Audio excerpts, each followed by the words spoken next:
Welcome to Virtual Mimics and Gimmicks, where a bunch of idiots pretend to know what they're doing and in the process torment me with their vicious mockery. I'm your friendly neighborhood dungeon master and player punching bag Anastasia. Playing Troy, our half-wood elf ranger with a taste for bear blood, is Sean. We've got Ryan playing Viren, our fur-bold cleric who prefers liquid courage, and Tatiana playing as Poofers, our wily tabaxi barbarian. And finally, we have Amanda playing Erebir, our sexy high elf sorcerer with hair and heart of gold. So, no recap today because last session was kind of our interlude in Redcliffe. We didn't do much. However, a few things happened over the week of downtime that our party will be needing to discuss momentarily. Before that, however, as you guys are kind of collected for dinner or something in one of your later nights in your time off in Redcliffe, Harvey approaches your group, a little kind of scattered looking, not like unhealthy or anything, but he looks like confused and in a rush. And he comes and says, you're wanted in the courtyard. I don't know much else, but it wasn't us, I swear. See, and if it was, we'll never do it again. That one's hard for me to believe considering what's going down. Why don't you let's just go, yeah? All right, guys. Come on, they need us. We follow Harvey out a little reluctantly. So he takes you to the courtyard of the kind of closed off warden district where things like the, administrative district, the top secret things that are kind of like not meant for the general public, as well as all of the warden quarters and stuff like that. You're kind of in this main area. And in the center of all that, there's a large courtyard where it looks like a sort of impromptu festival is being set up quickly, haphazardly, and probably without the proper permits. And among the gathering crowd of wardens who have come to see what's going on, there's like mutterings of confusion. You see scampering between their legs a number of small little kobolds. Guys, is it Viren's Day already? Is it? Did I drink through the whole year? Let's have a history check, Poofers. While this is happening, Viren's going, this doesn't look like they have the right permits. 9. You recall that you have had an adventure with kobolds, but what that was, you can't remember. I've had many adventures with kobolds. It's our Shakespearean kobolds. Do they have We freed them. Do they have pink on them at all? They don't. Okay, good. This is the other set of kobolds. So why is this our fault doing whatever? Are they going to put out a play for us? So, as you say that, one kobold head pops out from the crowd and says, "Hey, the guests of honor are here! Let's go, everyone! Chop, chop, double time!" And there's kind of like a ruckus throughout the crowd as the kobolds start moving at a faster and faster pace. And the kobold yells out, "We'll be ready in 2 shakes! Take your seats!" And of course, there are no seats out anywhere. Oofer sits down right where she is. I am so excited. I don't know what's going on, but I love it. I like it. I shrug and take a seat next to Poofers. I'm not going to fight it. Also sit down. All right, so you guys sit down in the middle of the crowd who are all standing, and you see a lot of firm, well-toned asses. Hotness check. Hotness check. Hotness check. Typically, wardens are adventurers like you, so they're, fit. And what did you say? Nothing. Go ahead. Okay. A few moments later, everything seems to have been set up to a standard, not a good standard, but a kobold standard, perhaps. And they take the stage, which is, again, haphazardly put together. It doesn't look very stable. There's kind of like mismatching multicolored flags strewn about the top of it and everything. And one walks to the top, and the leader of the kobolds, and says, "Ahem! May I have your attention? Tonight, we recount the great adventures of the heroes who saved my troop." And the crowd starts to go quiet. Guys, as DM prepares to embarrass herself. At us? Are we the heroes? Are they talking about us? And I'm a A clap. clap. I'm a clap a little bit. Okay, a little cautious. Alright. Hoover says, I'm like, hoping yeah, they tell the bring story it in. right. Mm-hmm. and they do that little like boo, and let's do this.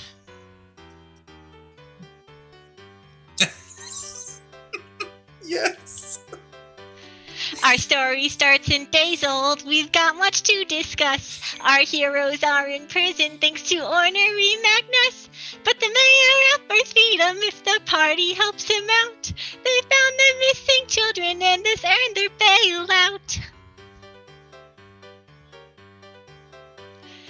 Callie's been recruited, the world is theirs to see, but they quickly find a half-elf surrounded near a tree. One daring rescue later and the sultry six appear, all five of Magnus Beer and Poofers try and Aravir. To Exeter they travel, adventure lies ahead, until they're trapped in a painting by an artist who misled. They braved a ton of puzzles and survived a mimic flood, then found their freedom by murdering Elsa in cold blood. They made it to the city, our heroes got a quest to infiltrate the slave trade at the guardmaster's behest. They gave a seminar and set the politician free, but don't forget that Pooper sold herself to slavery. Oh yeah, that did happen. That did happen. They're right. Upon the Flying Dutchman, the sultry six did board, to go to meet the wardens and to maybe pledge their sword. Still things are never easy, and of course this cruise was cursed, but by the party's dancing, Doppio's henchmen were dispersed. Soon after saving Cobards, our heroes did arrive, but to join the fabled wardens through 5 tests they must survive. They fought themselves as shadows and drank blood that gave them visions, then sat through lots of lore that made them question their decisions. We're pretty good at that. The sultry six were sent out to find an artifact. 'Twas rumored near a prison where the big baddies were packed. They met a lich named Avi, then got chased by beasts of wrath, then woke up from the nightmare to fight a werewolf psychopath.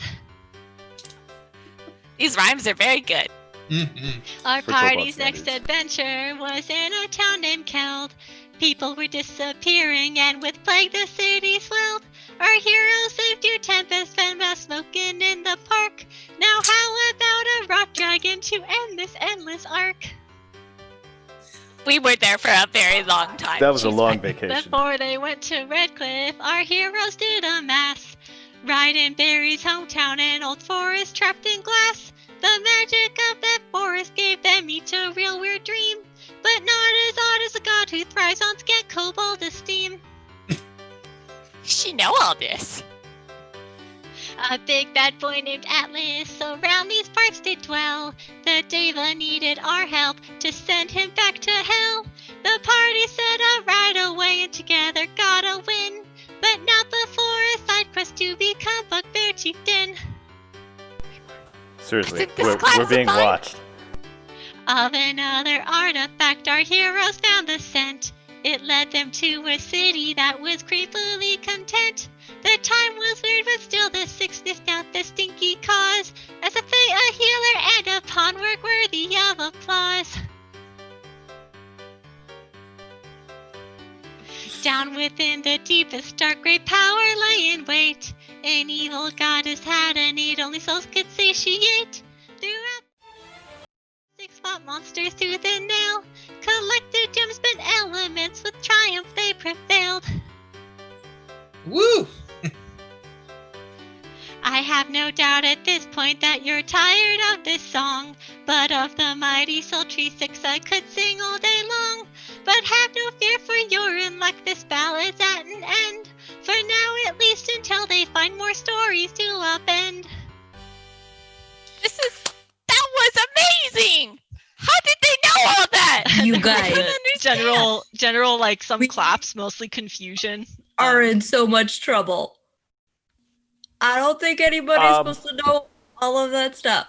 I'm super sorry, guys. I must have been talking while drinking. By the way, that was amazing. Yeah. Yes, That was I so know. well done. Wow. So Just impressed. recapped like a year's plus worth of content. Yeah, I've been working on this for months. So That is a bravo. Inspiration. It shows. It was Inspiration. Inspiration to the DM. Inspiration. wow. To use against us Yes. if you Yep. must. Yep, worth It it. was that good. Worth it. Bravo. Go ahead and one-shot me next time. Yeah, just kill me. We're done here. um anyways, the kobolds all cheer for like most of the cheering in the crowd is from the kobolds themselves. Everyone else just is like a little confused, like, did they make this up? Is this real? Like, who are these people they're talking about? Funny story, right, guys? Wow, that totally didn't happen. Nothing's going on. And from there people start to like go and peruse. There's like some food out and stuff. People have kind of leaned into it, like people brought out whatever they had on hand and just kind of like turned it into a little get together. And shortly after everyone starts to disperse, the kobold troop leader comes up and says, "So, what did you think?" That was amazing. Fantastic. How have you been following us? Oh yeah, we learned all that stuff from our god. I do write him a lot of letters. Hmm. I do. Him? Oh wait, which god are you Which talking god about? is your god? Oh, she doesn't really have a name, but I hear she's really smart and pretty and a great storyteller. I don't know who that could be, but that's wonderful, and What we does she appreciate her. look like? Well, I heard that like we call her Arbiter, but I don't know. The real life Mm. DM. Well, that was very well done. You guys, you and me should get together. We should write a play one day. We can make it a musical. I A tragedy. would love that. A musical. A A tragedy. tragedy. I have been needing a sequel to my last one. What We was do it have called? many a tragedy. I don't remember what it was called, but it ended with a tragedy. It had like 3 subtitles. It did. It was a long name. It was very complex. Yeah. But Okay. amazingly What? acted. How did you even get here? Oh, we just kind of walked in. I mean, The security here is lacking, maybe. you guys, No, when they, you're like, very let us small, in. it's fine. Yeah. Okay. What, do you think we're here for malicious purposes? No, this is a wonderful purpose to be here for. You are welcome back anytime, and you can tell everybody that I said that. Me, Baron, the person. Hmm. Okay. So I'm kind of curious. When we freed you, did you ever run into that kind of shady character ever again? Oh yeah, we ran into him in town. He was shoveling horse manure. Well, I'm glad to hear that. He was very bad at writing plays. I'm so glad he's employed. It sounds like he's really turning his life around. Hopefully he's a better poop scooper than he is a playwright. Yeah. Poor Shark Explorer. Seems you guys are doing wonderfully on your Yes. own. And they have like a little like donation box for their performance, and there's like some buttons in there and like a couple gold. Some buttons. Ubers puts 50 gold in there. Mostly Wow. buttons. Most buttons. Yeah. But yeah, so they kind of like scamper off to go enjoy and like mingle and try and, get more patrons or whatever. Yeah, I'll chuck in 50 gold. I'll match. I will also put in 50 gold. Let's just do it. 50 around. I mean, to be honest, guys, we do need more cheerleaders, so not everyone hates us in this world. What do you? Well, who hates us? Well, hate's strong, but wherever we go, we always kind of leave people. They remember us. Sometimes not always fondly. Memorable does not mean we're hated, Barry. It's not always in a favorable light that they remember us. Shall we? Any press is good press, right? Shall we start from Oh. the top? Victoria This. and everybody below her. Speaking of not being liked, by the way, I went back to the magic shop, and I actually brought with me the lady who knows a bunch about monsters, and that stone in the magic shop leads to a, pull out a notebook, I'm like, Fey-touched amphibian, which she would appreciate if we researched. It sounds like a lot of fun to me. We got time before we go to the bird island or wherever we're going. I think we should check it out.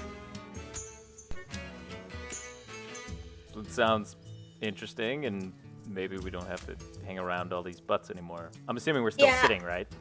Yeah. I'm getting really sick of working in the, magic lab anyways. I'm not really fond of it. So I'm down. Great. It's 1,000 gold from each of us.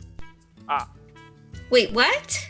Yeah, the stone's 4,000 gold, and there are 4 of us here. What do we get at And you the end already of it? got it? I don't know. Didn't the magic shop say something about fame and fortune and all sorts of stuff? If you say so. I think it's worth it. I'm very convinced. We should definitely go. Well, I Poopers turned- is convinced. Yeah, I turned to the others as like, well, I don't think that we should leave Poopers out. 4,000. And it gold. gets us out of the watchful eye of the wardens for a little while.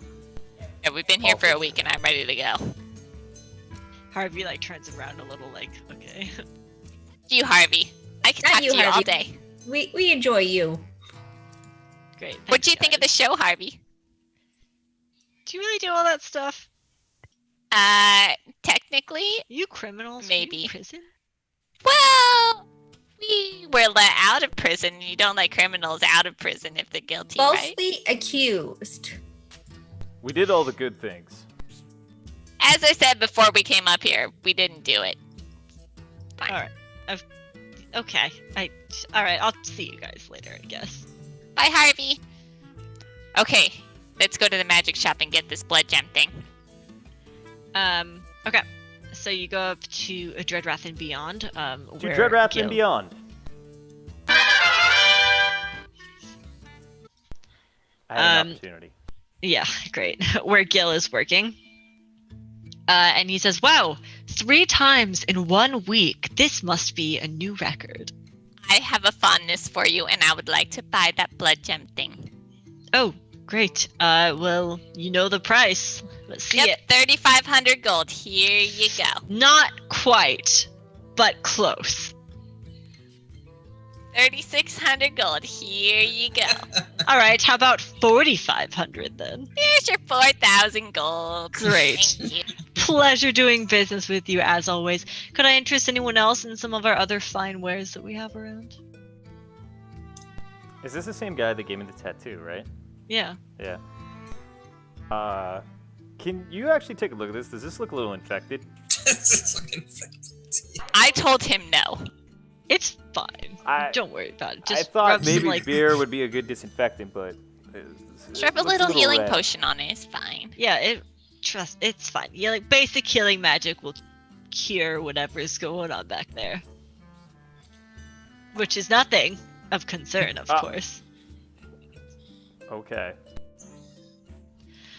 Anyways, we still have the Chronomancer's Pocket Watch, of course. It's a very popular item. Many are striving to attain that. It is also a very expensive item, which we are striving to obtain. which we are striving even more now to obtain. Do we just all lose Slightly 1,000?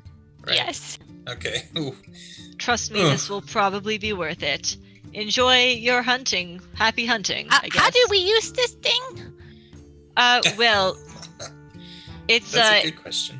it seems And to what be directions? just it seems to be an innate tracking object. And he like urges you to like pick it up. And when you Pick it up.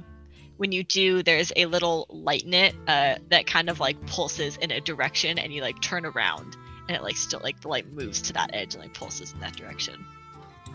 This is very straightforward. Thank you, Mr. Magic Man. And I start to walk out the shop in the direction that this is pointing me. All right, enjoy. Let me know what happens. I'm very interested. Not really. Are you, though? Yeah, I did. All right, Poofers is leaving. I keep looking back at my shoulder. I'm like, It's thanks. fine. Just don't worry. And then I walk follow out. Poopers out. Poopers, should we maybe get the horses? But it's telling me to go this way. I haven't seen Marmalade in a while, though. Okay, I pick up to the Pooper. horses first. Should we take our whole thing with us? Our whole mobile home? What do we call it? Don't we have a name for it? It's I a don't think wagon. Don't we have a wag? Yeah. It's a The kick-ass two-story wagon. Yeah, and it has like, what is on the side of it? I picture it like a 1970s. It's me riding a unicorn with Yeah, flames it's like and rainbows. It's like one of those 1970s vans with the sliding side door, but in Exactly. Pretty times. much, yeah. And then on the other With side, the what was epic it? Me and painting. Magnus drunkenly drew like a gigantic bird of war on the other side or something like that. Yes. Wasn't it actually a decent job though? Yeah, I remember it think not so. being terrible. Yeah, it Um, is well done. yeah, I mean, I suppose, if we're going after a creature, we might need all of our resources. Hey, You should we also make feel Tempe like you come with might- us too? You also feel like you might need to inform your superiors that you're leaving. Oh, that's a good point. They did say we had 3 weeks to do whatever we wanted, but. That's okay. Victoria's Victoria. really happy with us right now. Victoria, come in. Poofers, I've told you 100 times that you're supposed to contact my assistant before you contact me. I know, but that's like an extra step. Anyway, we I'm a found. very busy person. I know, us too. We found this gem, and we're gonna follow it. It's supposed to lead to a Fey-touched amphibian. It shouldn't take too long, I don't think. Couple hours tops. Poofers, Quick did job, you buy in and out. something from something suspicious maybe, and powder, anything like that? Just no. All right, well, stay safe. Maybe have some water, take a nap. Just, don't be too impulsive. Okay, thanks. See you later, guys. We got the okay. Let's go. Are all we right, bringing where are you Tempe going? on this, or You can Does ask him the to go. DM want us to bring somebody? You can ask him to go. Yeah, he should Yep. come. Go find Uh, Tempe. let's swing by Tempe's room and knock on his door? You knock on his door, and he answers, and you see inside there are like stacks of books and various instruments in there. And he says, telepathically, I thought we were leaving in 2 more weeks. Yeah, we're going on an adventure. Yes, Today. Fey-touched amphibian is the theme. Hope you have an appropriate outfit. If it's okay, I'm gonna sit this one out. I have a lot of work and research to do here. Do you know where Kai is? He's been out of town for several months. That No one guy's seems to dead, care too. about where he is. And Callie's gone. Wait, Kai's been out of town for months? Yes, no one has checked in on him. Uh-oh. Do you know where he went? No. Magnus might know. I don't And Magnus really ate know another where burrito. Magnus went though, so He's still in the Underdark. He's been sick for a while. You're just down there looking around. Where the hell did everybody go? What? he's probably up to some shady business. Who knows, Okay, so I really? It guess seems we're like out he of just friendos. appears when it's time. All right, well, I guess it's just us four. All right, so we're gonna be the Fortune 5, I guess. Let's go. Yeah, let's go. Wait, there's only 4 of us. The fearsome Fuller. There you Okay, go. well, still works. Okay, so let's go to the 5v4. stables. Let's grab Marmalade and company and get going. All right, Marmalade and company have been well taken care of in your absence, as with most creatures, under the care of the wardens.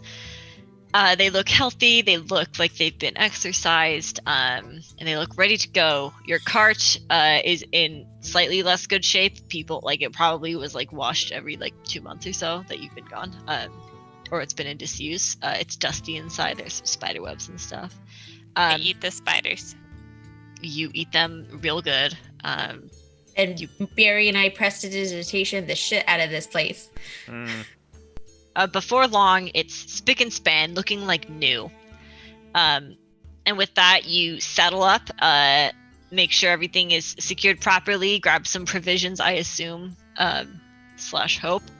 And, I think we bought health potions too. So well, I mean actual provisions, like food. oh, like things to water. survive. Yeah. Road trip Yeah. snacks. And with that, you guys set off, following the light of the Bloodstone. The journey is long, but not particularly hard. It is winter, so you are a bit more slow going than you would typically be, especially considering you have to brave an entire mountain pass. As you're traveling west towards Sethos, the main mountain pass is well taken care of, as it's a popular traveling path. So your journey's not too hard through there. It isn't comfortable, and due to the snows and everything, it takes you about 5 days to get to the sort of center of Sethos. On your way, you stop through several of the villages, whether it be for a drink or to spend the night, and you kind of overhear a sort of abundance of things as you're passing through. One village is speaking of rampant crop failures in the last season and more predicted for the coming season. Another town speaks of plagues that have ravaged parts of this town throughout the winter and are expected to get worse with time. There have been talks of floods, fires, and other natural disasters. Some people speak of increasing monster invasions, creatures that typically will be more docile or kind of stick to their territories are reaching out and coming into towns and braving humans and other humanoids that they typically don't. There's just kind of a general sense of fear and anxiety that's pervading the lands as you travel through them. However, as you get closer to the center of Sethos, these rumors start to change. There are talks of just odd things happening. One person was walking through the forest on a hunt with their dog, and an entire tree had been turned into a candy cane. Another person was, out in the farm, and suddenly a whole flock of neon-colored geese just ran through inexplicably.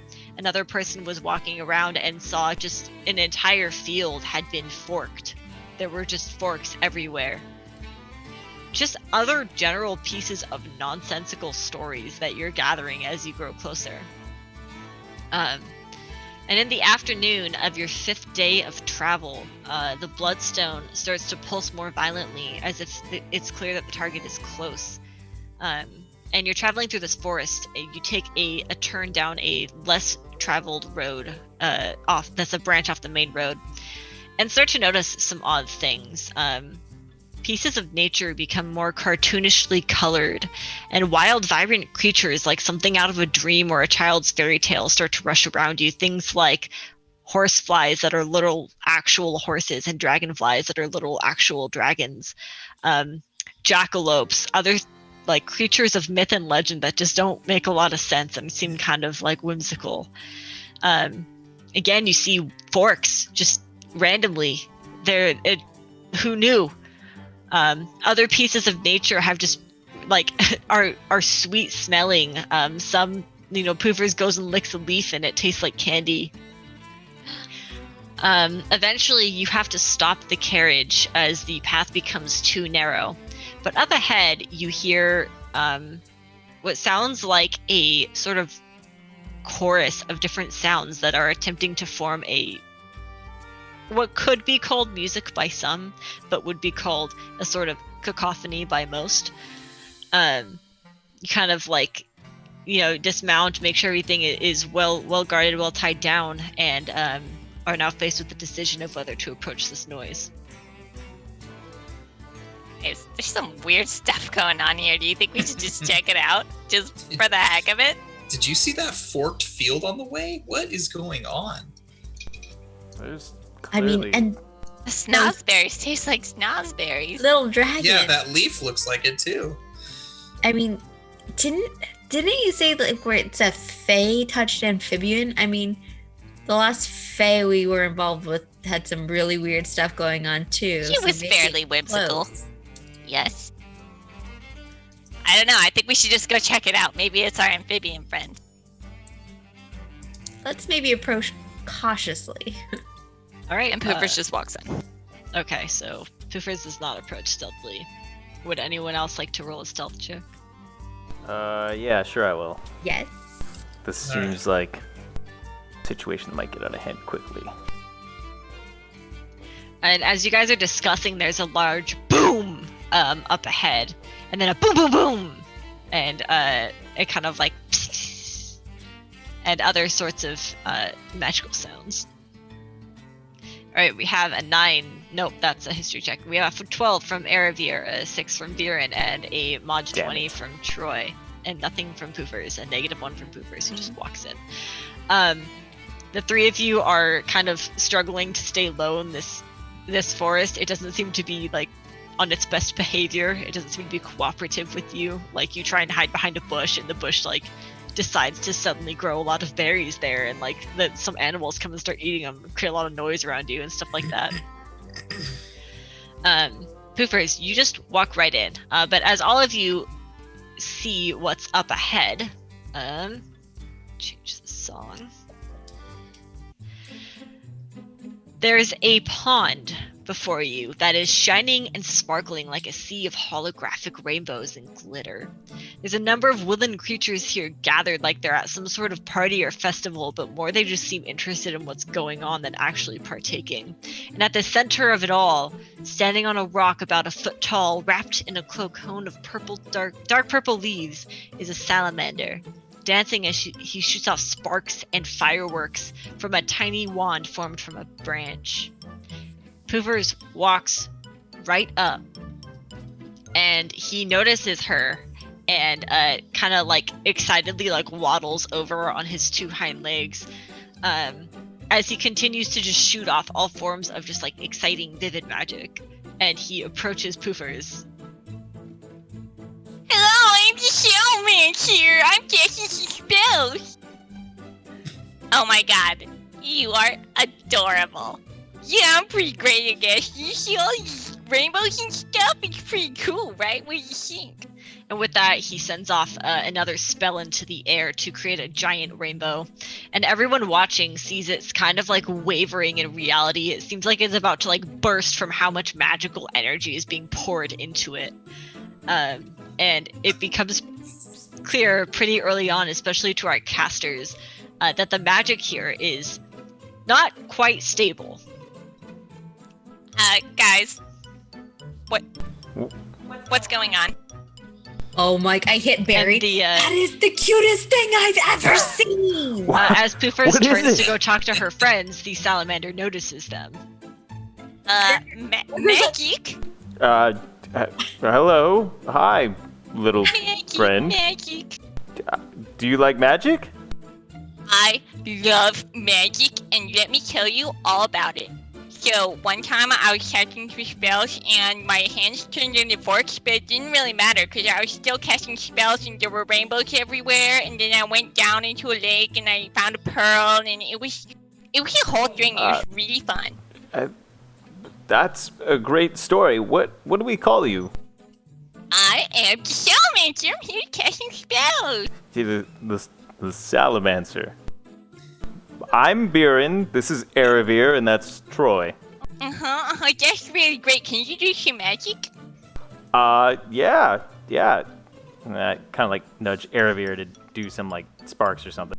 I do fireworks for him. I can do those too. And the salamander shoots off some fireworks, which are several times larger than Aravir's. Ooh.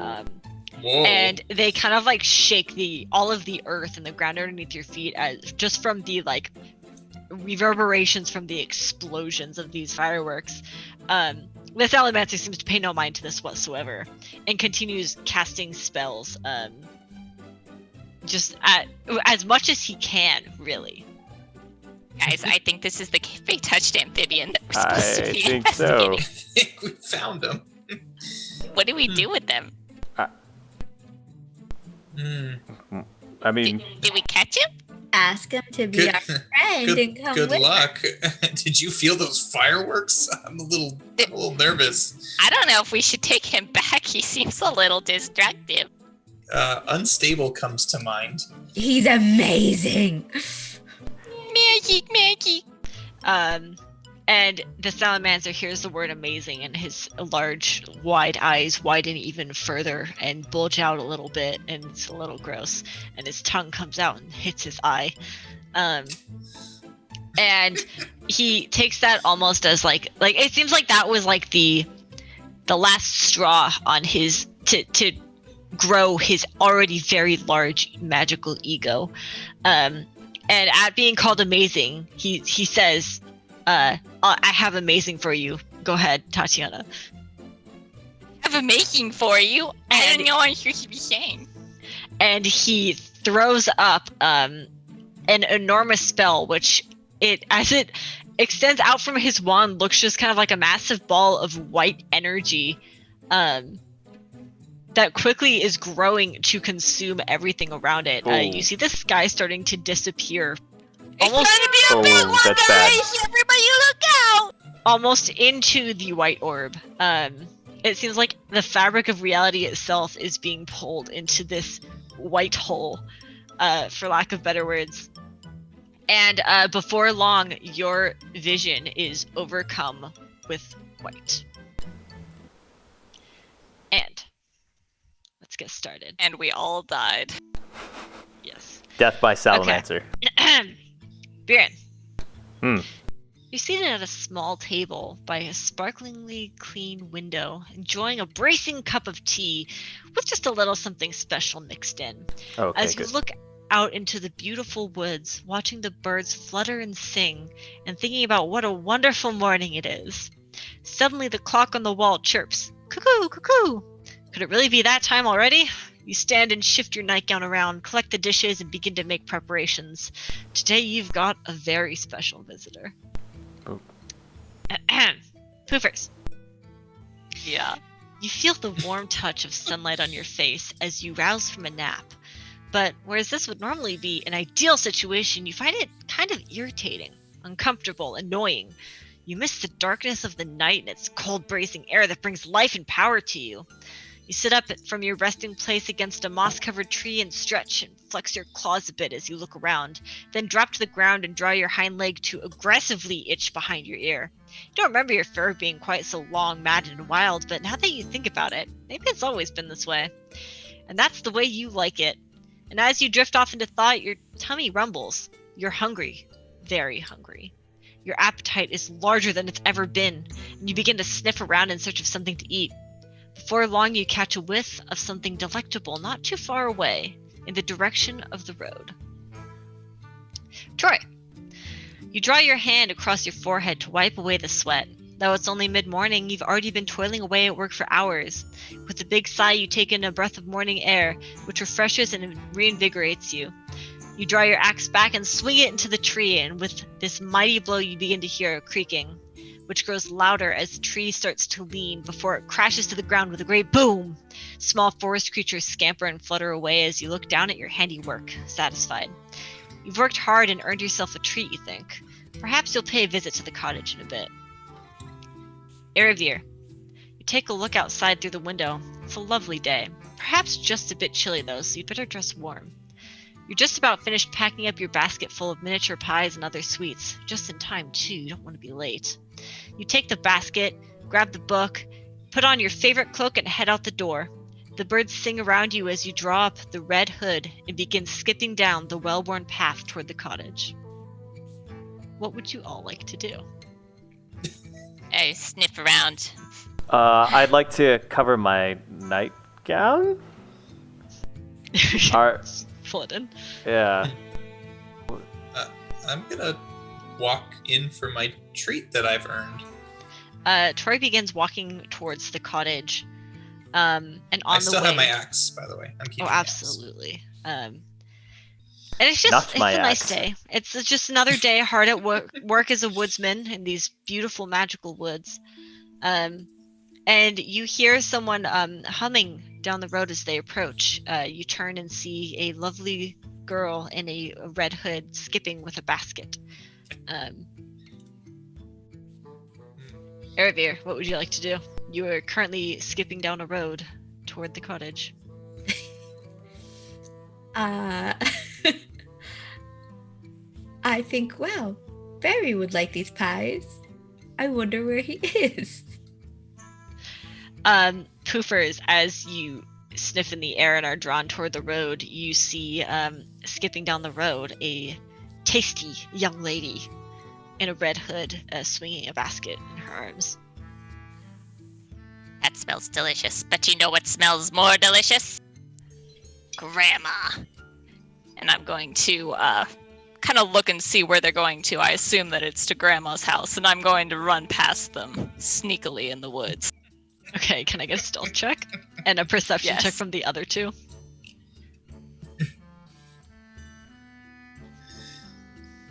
It's 24 for stealth. Wow. Oh, Oh, y'all are dumb. Alright, so, Eravir, you don't notice the woodsman Troy or the wolf, as she is sprinting through the forest towards Grandma's cottage. Woodsman Troy, you also do not notice the wolf, but you do see, this girl. You know who she is. She's the nice, old Furbolg's granddaughter, who goes to visit her relative frequently. oh, so nice to see you. Are you visiting your relative you see so ever frequently?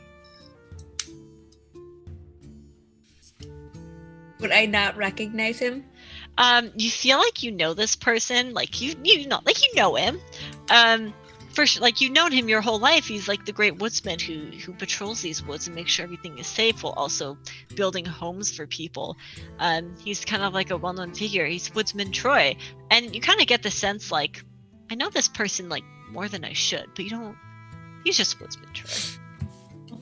Woodsman Troy, yes, you seem to be working hard. I am taking some snacks to the cottage. Would you like to come join me for some snacks? I have mini pies, and I lift my thing so you can smell the deliciousness in the basket.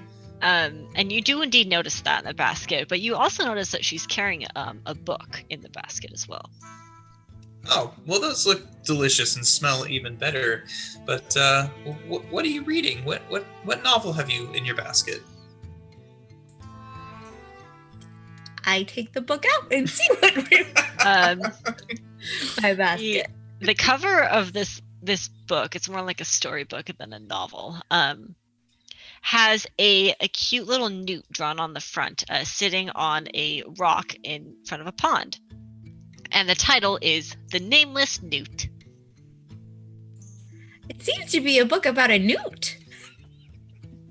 Isn't it cute? Yes, I'm sure it's a very cute newt. Are you headed to the cottage again? I'll join you if you're bringing the treats there. I have worked quite hard this morning. Oh, yes. You deserve a nice mini pie. Please come join us. Maybe we can have some tea as well. I really like tea.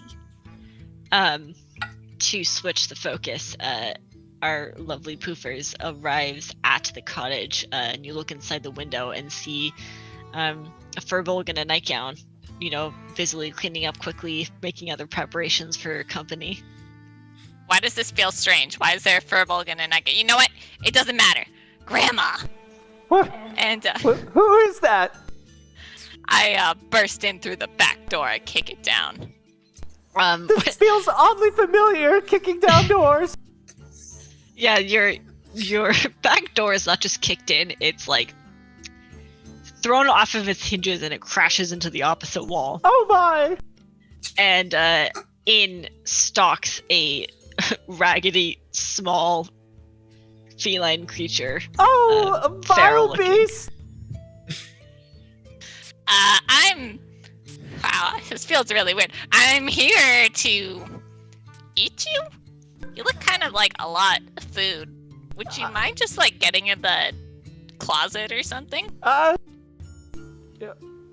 I mean, I will eat you if you want me to, but you could just get in the closet. Can I take my tea? Yeah, alright, you can take your tea. Why are you even here? Just take the tea and get in there. Oh, okay. Alright, so Grandma Biren goes in the closet with his or her tea. With much less resistance than I had anticipated. It was so frightening. I didn't understand. Be quiet in there. And I get into the bed and I grab a spare nightgown and I put it on my head. Oh, wait. And I go over to the closet and I open it up and I tear some of Grandma Baron's fur out and put it on my face. And then I go back into the bedroom and into the bed. Okay. So not much has changed, I see. And you lay in wait for your delicious prey. back I to our smell other. pies. Are there pies out there? You know what? Just be quiet or I will eat you. I'm starting to question if you can actually physically do that. I can try. Oh, I guess that's enough. Bite me! Guess that's enough. Back to our lovely duo walking down the road. You are moving towards Grandma's cottage. It's lovely out. You're almost there. I'm following behind and have the axe slung over my shoulder in a casual yet, almost heroic-looking manner. It's definitely heroic. Yes. I mean, I am Troy the Woodsman, who everybody knows. So, and I'm just falling behind, thinking about what that book could be about and how wonderful those pies ahead of me smell. Okay. Eravir, you just going on? Yeah, I'm just skipping along and kind of like once in a while, like looking back at Woodsman Troy with his He seems heroic axe, giving very- him little smiles. Very handsome and heroic. Yeah, manly. Like, Little wee. Yeah, the No, shirt is like she's a V-neck. Eravir's age. okay. Oh. Yeah, his shirt is a V-neck, and you can kind of see the outline of his, wood chopping pecs and everything. So, just for that name. He's got a tattoo that For the says view. "Mom" over his sign of a real man. Okay, before long, you make it to the cottage, and you, I assume, knock on the door. I just do a quick knock and then start to open it since it's my grandma's house. Like, Grandma, I'm here and I've brought a friend, Woodsman Troy. Yes, it is I, Captain. Oh, wait, no. Oh, yes, hi, my dear. Come on in. It's me, Grandma. Does she always sound like that? Was kind of strange. Yeah, I don't know why I did that. It's just an urge. Anyway, go ahead. Now, she doesn't usually sound like that. That's strange. I'm like, do I sound like this usually? You hear from the closet? That is closer, accurate. Cautiously look in. Echo. I push the door open, allowing. Push the door, and the Allowing light shines in everything. behind you heroically. That's right. I didn't know you would bring a friend with you, but you should leave me those pies and then shut the door on him. Pies? Grandma, that is That's- rude. We are She's- not rude. I Oh, have you can do invited whatever you Woodsman want. Troy to have pie and tea with us and to look at this cool book about a newt. Eravir, can you roll perception?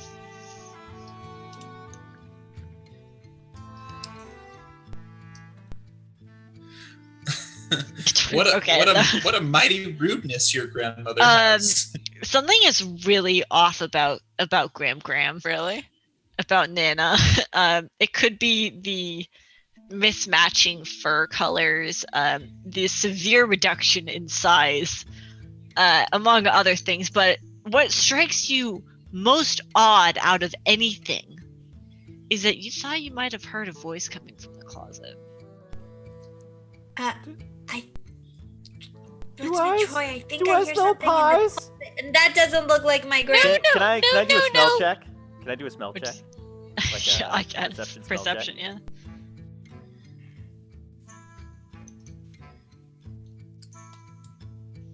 A smell check. It smells real good.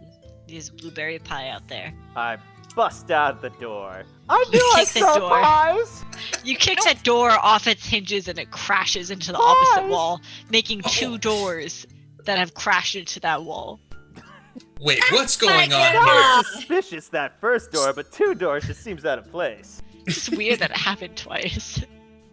So who is this then? I Ah, pull my axe in front of me in a battle ready heroic pose. and I jump on top of the sheets and I'm like, I think I want to eat. I can't tell if I want to eat pies or grandma or the girl in the cape, but I want to eat something. Ah! I'm already I eating threw a pies. pie at her. Or it. Make an attack roll, an unarmed strike. Oh boy.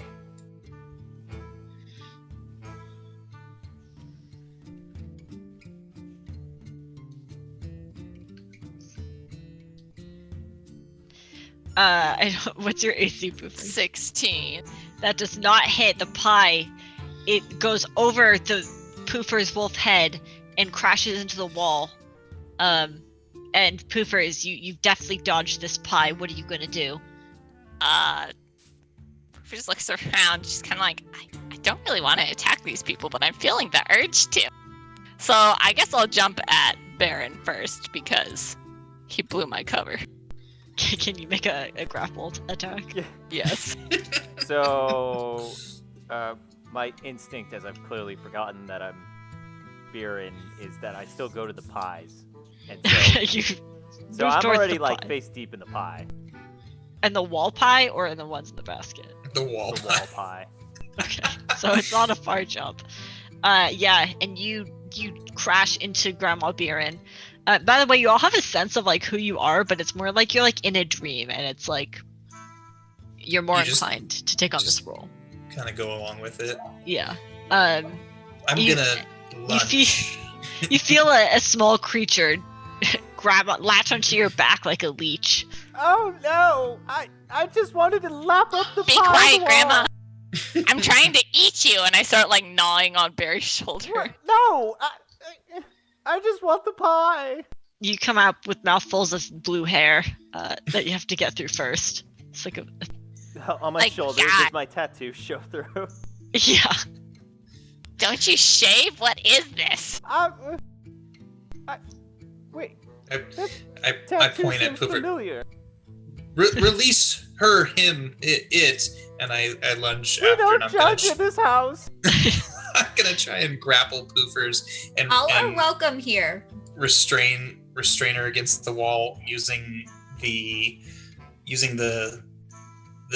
what is it called? The handle, hilt, yeah. the hilt of the axe against the wall. Eravir, Very what are you doing? heroically. I run to check on Grandma. Okay.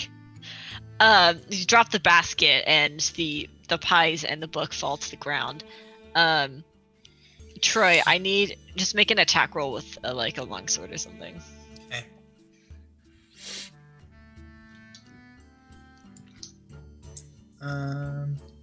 You can use the moon touch sword. It's the same thing. Stat I don't wise. think I currently have that set up. What would that be? You Do can you want me to just. use a scimitar? That's fine. Okay.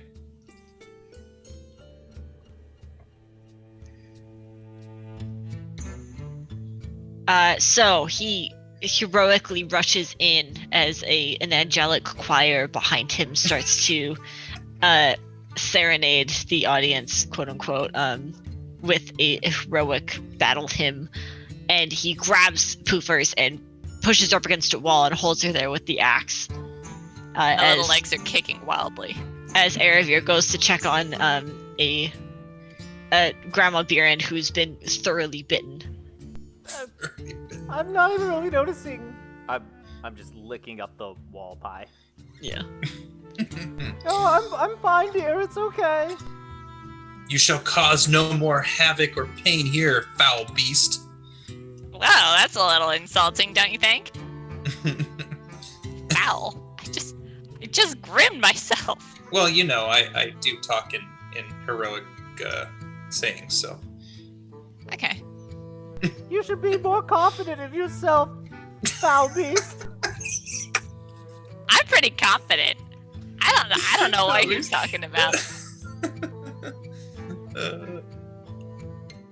But I look Stuck on the over. wall. I look over. What would you have me do with this one? I feel that we should try and settle this calmly and With some pies.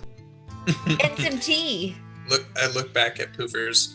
What say you, foul beast? Calmly or the hard way? Ew, what's the hard way? This is not that kind of fantasy. Grandma doesn't like that. All right, Grandma doesn't like violence in her house. I release just a little bit. And I push you back off the wall and make a lunge for Grandma again. Can I have a Even strength out my check? shoulder. And And then, Troy, need a strength check also. Yeah. Just take the first one, so 8. 8.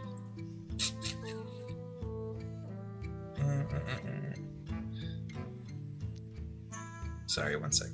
Oh, this is happening. I go to pick up the pies in the basket in the book Okay, you pick them up, and like lift them, and look. They're okay. head to the table to like. Okay, so this wild wolf thing is attacking your grandma, and you're just gonna go to the table. Cool. Well, I was able to, we're gonna like work it out because I'm all on deal. Ouch. Ow! And then Yeah. I. So the poopers latches onto Grandma Biren again and starts. I'm like violently- holding onto his leg like a toddler. Yeah, and you do that thing where like you grab the leg with both front paws and you start kicking with your back ones. I would like to grab the book and go and smack her on the nose and say no. What are you doing, Biren? As my granddaughter does this, I scoop up some pie off the wall and then I shove it into Poofer the wolf's surprised mouth. Okay, yeah. So, hitting Poofers with the book causes her mouth to detach, and just in time, detach from Biren's Open leg. it. Yeah. Whatever. And Grandma Biren shoves some delicious blueberry pie mash in there. Poofers immediately lets go and just kind of thuds to the floor and is chewing. Just very good. I'm glad you like it. But did you make this, dearie, or did your mom? I made it. It's my specialty. It's got some Only really good handmade for ingredients me, in it. Nana. Grandma Biren feels a little jealous because it's probably her specialty too. Whatever stops that, whatever you are, from biting me on my shoulders. Actually, the last time it was your calf, but we'll go with it. Just give me more pie, please. I wouldn't mind a piece of pie myself either. I Now set we the go table with little mini pies for everyone, and start to like pour tea in the All right. cups and like motion for them to all come sit at the table. Do you follow her instruction? Yeah, all right. Should we tie this one to the chair just in case? Wow, We can Woodsman Troy, your Nah, I'm voice good. is so deep and heroic. It's always been like this. This is my voice. I don't know what you're talking about. You all take seats around the table and have a chance to perhaps negotiate diplomatically instead of violently. So, how did you, Poofers the wolf, get to such a lowly position? Well, I'll have you know, I'm an apex predator, okay? I like coming out at night, and basically I'm the most terrifying thing in the woods at that point, so lowly is a little demeaning. I mean, you frightened an old What am I? 9-foot lady into her closet? To be It fair, does seem like a rather cheap prey, if you ask me. she walked herself in there after I asked. I didn't have to try very hard. It was so frightening. So, I guess after this pie, I'll just leave you alone and just think we should maybe set something up. I won't terrorize your grandma if you deliver me a pie every week or so. Yeah, I mean, do you want to stay? I'm gonna like read my book to my grandma, and Woodsman Troy, you're welcome to stay while we read the book as well. I would Yeah, I'm always love down to for stay for pie and story time. Yeah. Absolutely. My favorite part time of is the story week. time. Nothing like 10 hours of hard labor beats pie and story time. Time for my stories. Do you have any milk and cookies? All right, Arivir, you open the book and are kind of surprised to find that only the first page has any text and all the rest are blank. Once upon a time, in a land far away, there lived a nameless little newt. The newt lived with his family and friends in a peaceful little pond. They spent each day filling their bellies with juicy bugs, swimming, playing, and napping. Everyone was very happy in the peaceful little pond. But the newt was unhappy because he had grown tired of the same juicy bugs and the same swimming and playing and napping. He wanted something different, something fun and adventurous, something to set him apart from all the other newts. More than anything, the newt was dying to have a name, So the newt set out on a journey to find one, but the world was a very large place. And with that, as you guys have reached your diplomatic agreement and have read from this book, you hear in a large, booming, echoing voice. Wow, yeah, we had a lot of fun, guys. How about some more magic? And the same blinding white energy that you had seen previously starts to grow from the center of the room, and suddenly all your memories return to you, and you have a short time as yourselves to discuss your current situation. Why am I wearing a blouse? Well, Baron, you're not very confident in your No. 9-foot ability, are you? The blouse suits you, though. It's okay. I mean, there's pie. So I've we're worn kind of weirder trapped things for pie. at the Salamancer's will, and he wants to play with us. I mean, I had fun. I'm sure you did. Yeah. As I look at my shoulder and calf. I grip my axe and go, oh god, could have done some damage with this. We need to be careful, right? Like, it almost seems like if we go into another one of these white circles, do we have some kind of code, or like we lost our memories there for a second? We need a safe word. I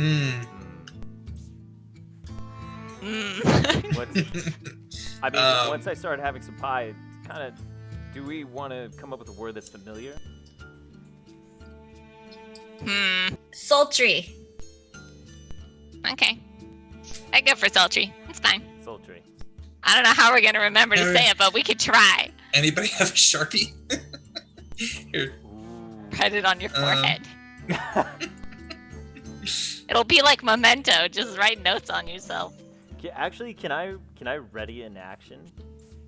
It depends. What's the action? I wanna ready a spell to dispel magic upon saying a word. Sure, you can try. You're not sure if it'll hold. Okay. Does he... Bjorn, are you going to tell us that you're doing this? Maybe... Do we want a word that we might actually say if we don't remember? So if you ready a spell with a word that triggers it, and the word is something we'll for sure say, instead of sultry. Yeah. Like a word you'd actually say in a sentence. Like a word I'd actually say. You're really quiet, by the way. Am I? Yeah. Yeah. Okay. I can fix that in a second. Pies. Pies is probably the word. I'll be right back. Okay, we have lost Grandma Buren temporarily. Back to the closet with Grandma. Yeah. So you have a few moments before this white light is going to consume you. Anything else you want to discuss?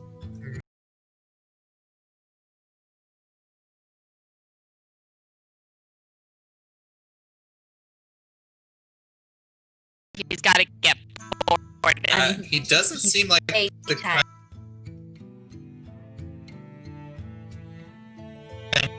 Maybe a while. Maybe we should try do and talk do we to get him. hurt? If we're hurt in here, are we hurt for real? Probably. Maybe we should try and talk to him.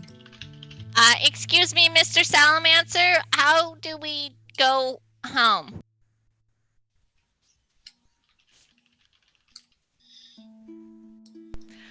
I like stories. We like stories too. It's just we're a little concerned we might get hurt. Yeah, you valid concern. With that, the white light grows to consume all of you. And Don't put me in a blouse this time. This time. And before that, let's go ahead and take a quick break, if that's okay with everyone. Yeah. All right, guys. We'll be back.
Welcome back. So, the white orb of light grows to cover all of your vision once again. And let's continue. Biren, you lean over and open the oven door and withdraw a most delectable pie. Pure perfection in a dish. Perhaps the best you've ever made. It'll certainly be quite delicious. I mean, fattening, yes, but that's exactly what makes it great. You turn toward Ervier, smiling as you display your creation. Ervier, wafting toward you is the sweet smell of a fresh blueberry pie. It's tempting enough to draw you away from the tasty vanilla icing you've been using to repair the walls of your gingerbread house. You give Biren a warm smile and approving nod, and the two of you share a jovial laugh. You're certain the neighborhood children will enjoy these treats. They always do. There's nothing you love more than good food and good company. Poofers and Troy, you've been walking through the woods for some time. It's been at least 2 days since you got lost, and the hunger is starting to get to you. You tried to catch the bugs and the birds of the forest, to pick berries from the bushes, but when you were younger you were taught well that these forests contain many poisonous creatures and plants. You were too fearful to risk it, but soon you might have to. But as you're walking along, your noses catch the scent of something sweet and delicious. And it can't be too far off. There must be someone nearby who can help you out.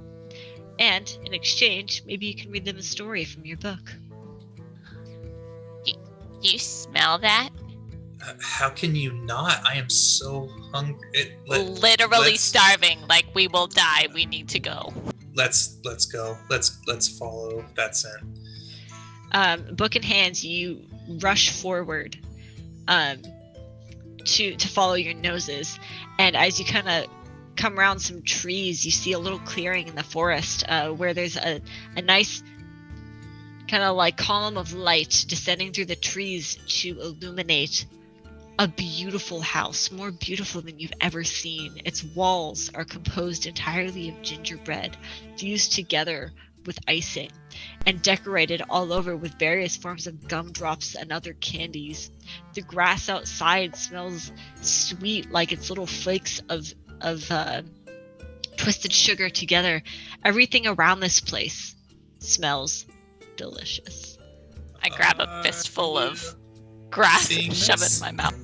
I'm tasting it. It's delicious. It is. It's great. It's better than you could have ever imagined, especially considering how hungry you are. That was candy, though? Was it candy or was it just grass? It was candy. Okay. Candy has protein, right? And Biren and Erevir, outside you hear clamoring and shouting. What is our relation exactly, by the way? You're really good friends. You've known each other your whole lives. You live out here. I don't know if in the we're woods. siblings or something. All right. Did you hear something outside? I wonder if we have guests. Let's check it out. And we just made these fresh pies. Oh, perfect. And as I say pies, that would be the trigger for my action, yeah? Yeah. So there's kind of like a moment of only Biren would see this, but imagine there's like a moment of disrupted time where everything kind of seems to slow around you for just a second, and you are fully, as Biren, aware of everything that's going on, and you realize how like it's happening again. And as you can kind of like see through the veil of this magical fairy tale world, one thing that really stands out across it all is a glowing object outside in your visitor's hands. But before long, that kind of moment of clarity disappears and you're back. You're planted right back where you were.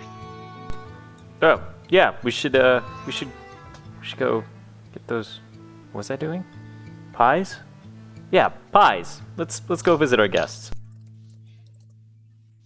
Outside, Troy, are you eating anything, or are you just watching Poopers go to town? No, you better believe I'm right beside her. We're fistful of grass and anything I can get my hands on. I'm licking the like paving walkway. I look at her and I'm like, yeah. That actually isn't candy. That one's like the. Oh, that one's made of dog poop. I retract from that and I look at her bizarrely and then just start eating grass again. Erevir and Biren, you look outside the window and there are two quote-unquote children, but really a fully grown man and a small cat. eating grass outside. Oh, hello, children. We do have freshly made edible delights. Is it as And I good as look this over. grass? Yeah, I've got like a big thing of grass in my mouth. I'm like, did you say polish? I didn't, but we do have pies. Well, if it's half as good as your yard, I'm all for it. There's absolutely nothing suspicious that could stop me from going into your house and eating your pies right now. Yeah. And I do so. Who does your yard work? This is incredible. Who does our yard work? Can you give me his number? That's great. We're going in. So the two of them enthusiastically enter your home. Oh, Skipping. what? Yeah. Well, look Welcome. at this. New guests. You're in luck. We've just made some delicious pie, and I'm working on a gingerbread house. You have one already. We're inside of it. I try to, like, without notice, reach and snap something off the wall to chew on. Can you roll a sleight of hand check? Yes, I can.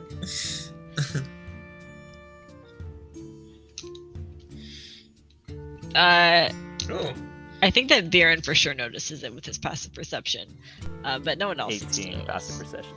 Yeah. Well, this ginger house has only a couple foundational beams. So, just be I'm careful. That's Sorry. load bearing. I'm so hungry. A load bearing gingerbread. As a- Not only that, but while the house is edible, it does get rained on, and it's a little bit waterlogged, and you might get a little too much bacteria. I do a huge swallow. Please sit. And I motion for them to sit at the table, and I go and get them a glass of hot cocoa, and I place it in front of them. After starving for 2 days, sugary things and nothing else are exactly what I need right now. Exactly. We got that in spades. I then drop a handful of mini marshmallows into it. That's wonderful. I'd drink it all in one go. You make a Constitution saving throw. It's really hot.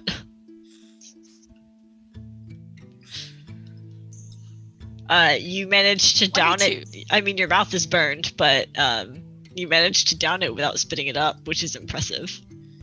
It's the strong iron cat gut that I have. Anyway, so you guys been here long? What seems kind of weird? You're out in the woods with a bunch of candy, but I mean, I'm not complaining. Well, I don't even know my. We live here. Yeah. She and I have been here for many periods of times that I can remember the last 20 minutes of. Oh man, this candy's really good, and I just keep eating until it's all gone, and then I start eating the table. Hey, that table is load bearing. Leave it alone. I smack her me. with a little licorice whip. And waterlogged. We do not eat the table. Yeah, you had to eat around the book that you'd placed on the table. What is that book that you have there? Oh, I don't know. I haven't opened it yet, but you can if you want. I'm still eating the table. It's not edible, so The table is not. No, the book. Okay, good. Mary, That's why we don't haven't give our opened it. guests a big slice of pie. Yeah. Sure. And we have more pie coming out of the oven. And while I'm hitting that off, I kind of not sleight of handedly, but kind of take the book while I'm kind of serving, and I kind of start looking at it. Okay. I will read it to you. Okay.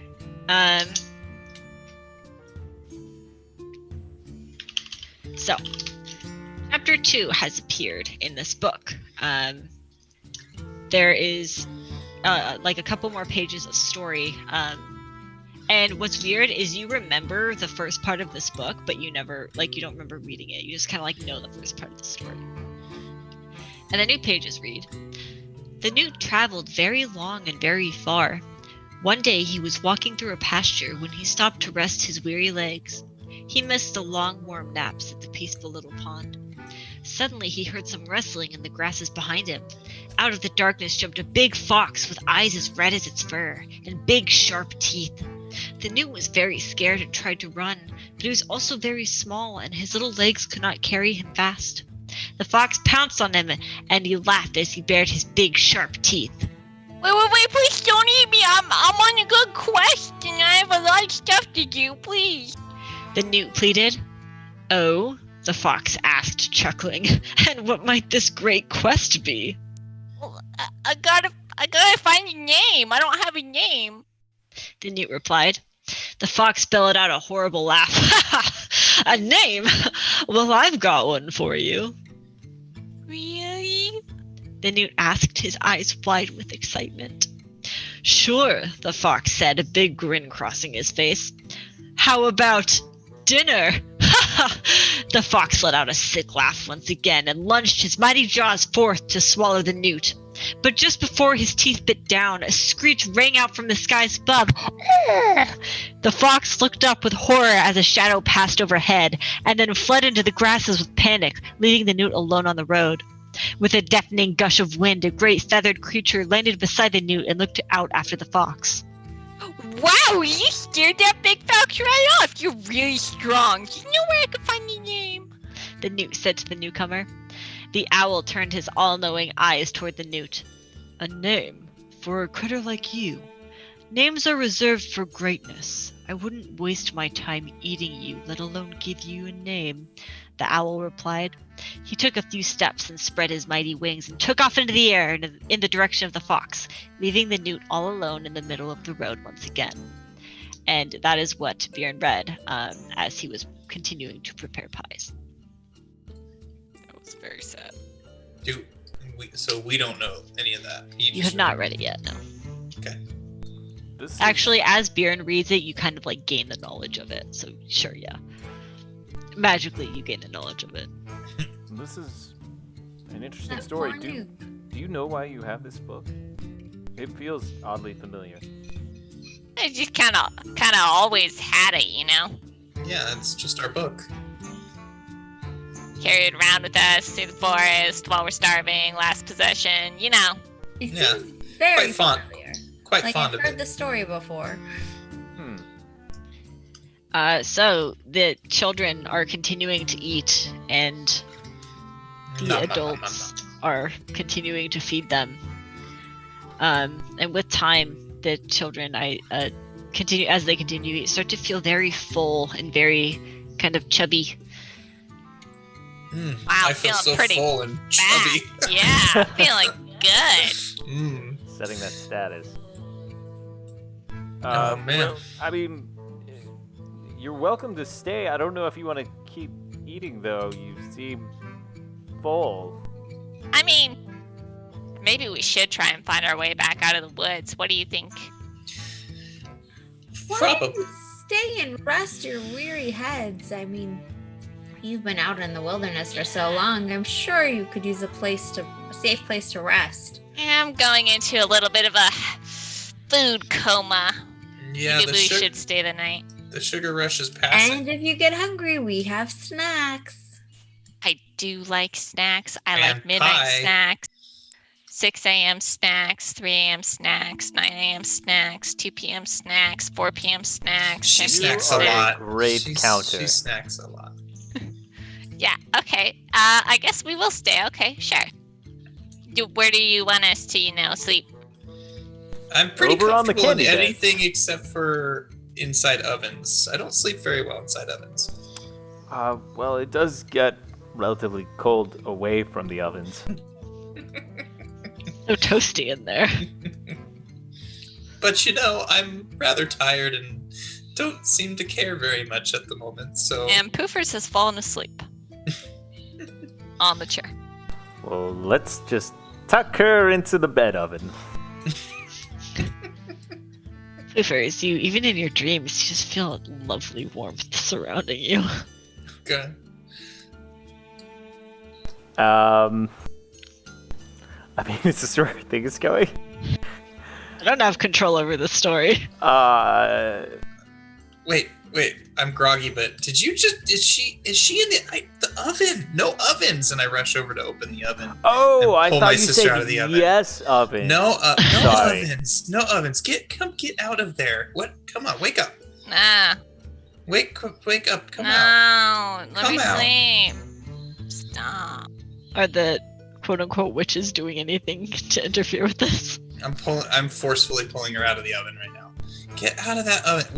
This is not good. No. And I kick like I'm kicking up shoes. I'm like, 5 more minutes.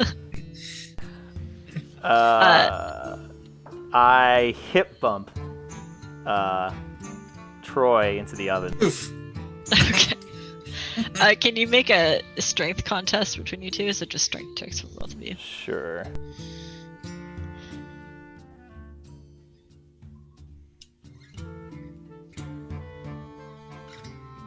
Yeah. Oh, man. 19 Wait, to 8. is it a save? Or is it just a... No, it's just Does a it check, matter? but he's not proficient in strength saves anyway, so it's fine. 8 versus 19. Troy, you tumble into somehow this very large oven that is able to contain a cat and a full-sized man. You tumble into the oven, and Biren closes it behind you. It's getting really hot in here. I'm gonna start eating the door of the oven. I'm gonna eat my way out of this damn oven. Pooper's is like up. trying We to. didn't think of this. Would you get? Oh Can you my just get God. up? Wake up! Help me eat out of this No, oven and right I'm like now. trying to kick sheets off to get my foot sticking out for the cool air, you know? Why I'm just- didn't we I'm just- think of making a real oven? I'm just eating the hell out of the door of this oven. This isn't how I expected this to go. Is the oven edible? I don't think the oven would be edible I don't think it would be either. Isn't the whole because thing? then it edible? would He's just already like eating through the collapse. unedible oven. I'm it gonna would eat collapse it if you anyways. tried to cook Very things in it. strong jaws. Yes. Troy's I got have a man teeth. constitution Have you save. have you seen my jawline from a constitution save? Damn it. Okay. You Amazingly, No help, sister. amazingly, his man jaws are starting to make a dent in this oven, this inedible oven. They are. It is a pretty heroic jawline. I It has must say. suddenly gotten a little bit too hot, and I'm kind of like woken up. I'm like, oh, this is uncomfortable, and I kick the oven door open with both of my feet. You make a Oh. strength check. This feels so familiar. Just the first one. So 21. A 21. So the oven door slams off its hinges and crashes into the opposite wall, shattering a load-bearing piece of gingerbread. Hey, And the house that is is starting to load-bearing. it's starting to crumble all around all of you. Poofers rolls out and like looks up and opens her mouth. I'm ready. Nope. I grab Poofer's arm. Nope. Load bearing. Don't stand right there. What are the other two of you doing? Am I able to make it out? Quick, your house is falling You- down. are What do you- you do? Do you want to leave? Do you want to tackle the kids? What do you want to do? I feel like we'd try and save our house.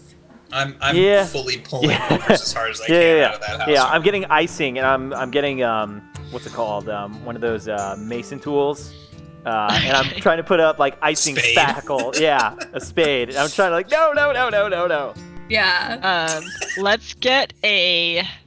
As I'm leaving, I'm pulling at another load bearing wall gingerbread piece. I just want a D20 plus your proficiency bonus. And I need a dexterity save from our escapees. So a D20 Proficiency plus in what? D for me. It's It's just your proficiency degrees. bonus. Is there Assume way this to is a add that? scene threat. Yes, it is a scene threat. I rolled Uh, 10. okay, an 18 and a 10. And then to repair the house, a mod to 20.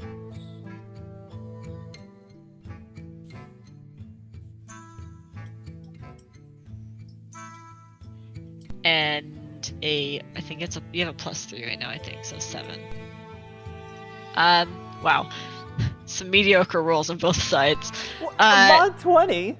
I got an 18. Yeah, but from the others. So you're barely able to stop the house from collapsing in on itself, but it looks like one bad move will bring this place down. Like a gust of wind that is too strong will collapse this house. The other two, Poofers, you trip several times on the way out. Your fur gets stuck in patches of candy and gets torn out. And you dive out of the house in a dramatic scene, expecting the house to come down behind you, but it just kind of shifts into an unstable state of like stillness. Man, one huff or puff and this thing would come down. Yeah. Oh, no. Wow, you shouldn't have kicked the lid. Oh wait, I kicked it. Haha. I was trying to eat my We way should get out of here. The I unedible think they were oven. trying to eat us. It sounds like it. I grab a handful of grasses before we go. Wait, don't you want your book? Oh shoot, want your the book. book. Uh, Yeah, we want the book. we do want that book. Well, I guess I'll just Are go you in gonna there eat and us? slap him around a little bit and grab Let's the book. let's go 'Cause I get feel it. like I'm actually Slap really him strong.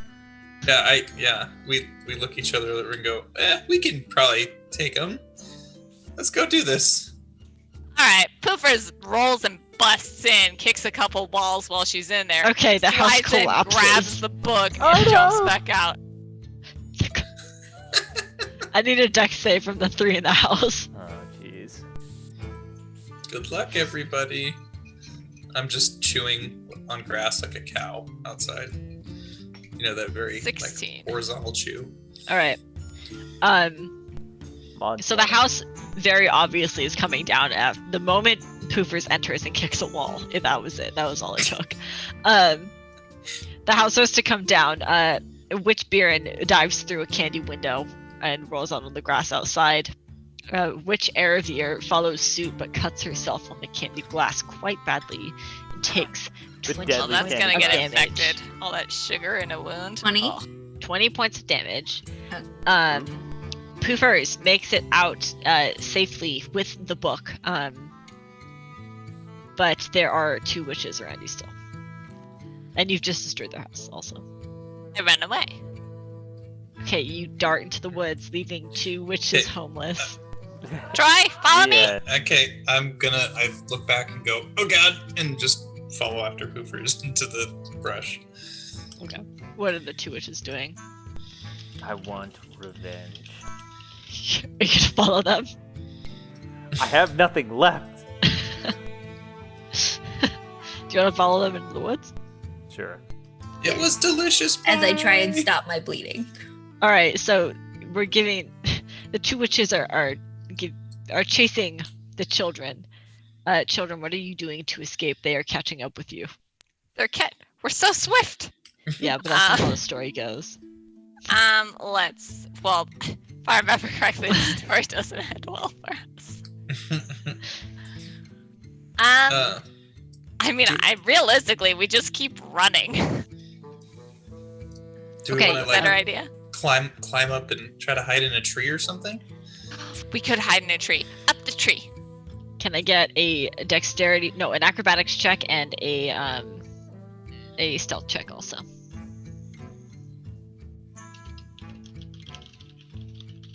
$11 acrobatics, 15 stealth. And then a perception check from the other two.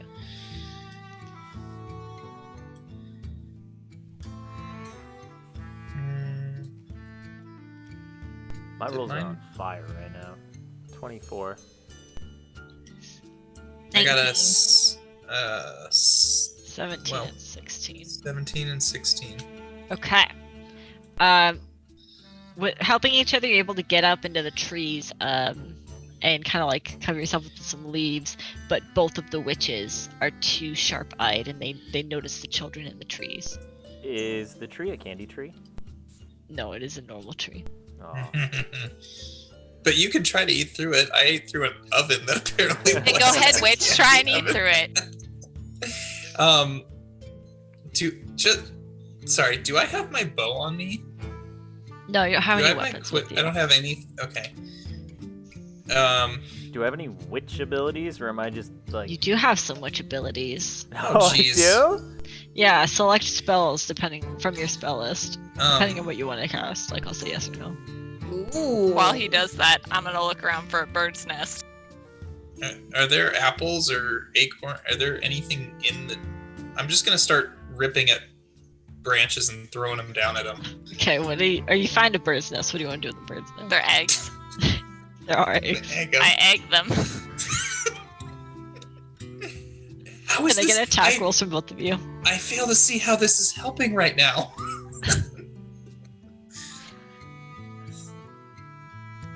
I miss. While What they're kind of throwing these, can I get the book back? How? By using Mage Hand. What kind of attack roll? Do you have mage hand? I have Unarmed. Mage Hand. Make a sleight of hand check. We'll see. You also miss. You guys are terrible. Well, we're We're kids. children. Yeah. Can you blame? We're starving. We haven't been home in days. You limp-wristed children. We're famished. Wait, I got a 14. That's not I that think I got a bad. 9, right? A 9. That was a 6. They would definitely notice with a 6. Oh, You see yeah, a that was a magical 6. hand try and take the book from you. Would you just pull it back? It's- No, my book. I grab a branch and start like swinging at the magical hand. Okay, you ward it off a little bit. Like bear hug over- book. Are the keep witches ready to climbing. give up? I have lost so much interest in these terrible children who I fed and then wanted to throw in the oven. I don't understand why they can't cooperate. Yeah, why would we not cooperate with being eaten? Wait, they want to eat Rude us? children. This is why we eat them in the first place. I poop my pants. I just realized I was in mortal danger. Wait, you were gonna eat us? Okay. Well, All now right. they don't want to. Well, that was the It's point. good self-defense strategy. That was the point. It was intentional. The witches go back to their little rubble and start making candy cardboard boxes to live in. I And feel bad now.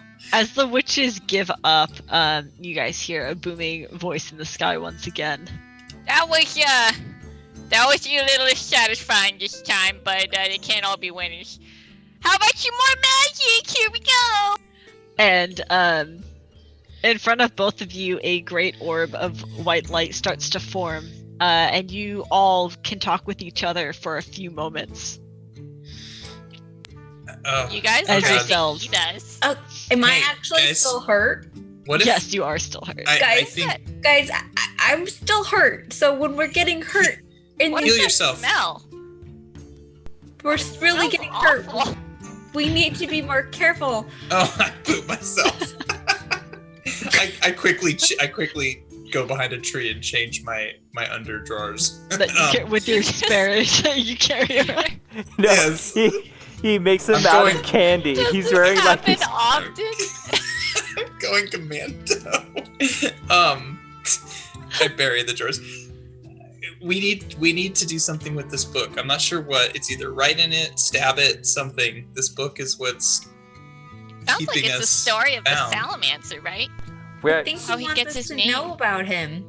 when I used that prepared spell and I was able to kind of see reality for a second, and it looks like the book is the key to the whole issue. I don't know. I mean, it seems like we always have the book, right? right. So That's that's the good. consistency. And we It need is to currently read with from it. poopers right now. Well, I have the book with me. Yeah. Can What I is open this? it up? Open it. Yes, you can. And Can I borrow a page? a couple new pages have appeared. Chapter 3. The Newt continued on his quest to find a name.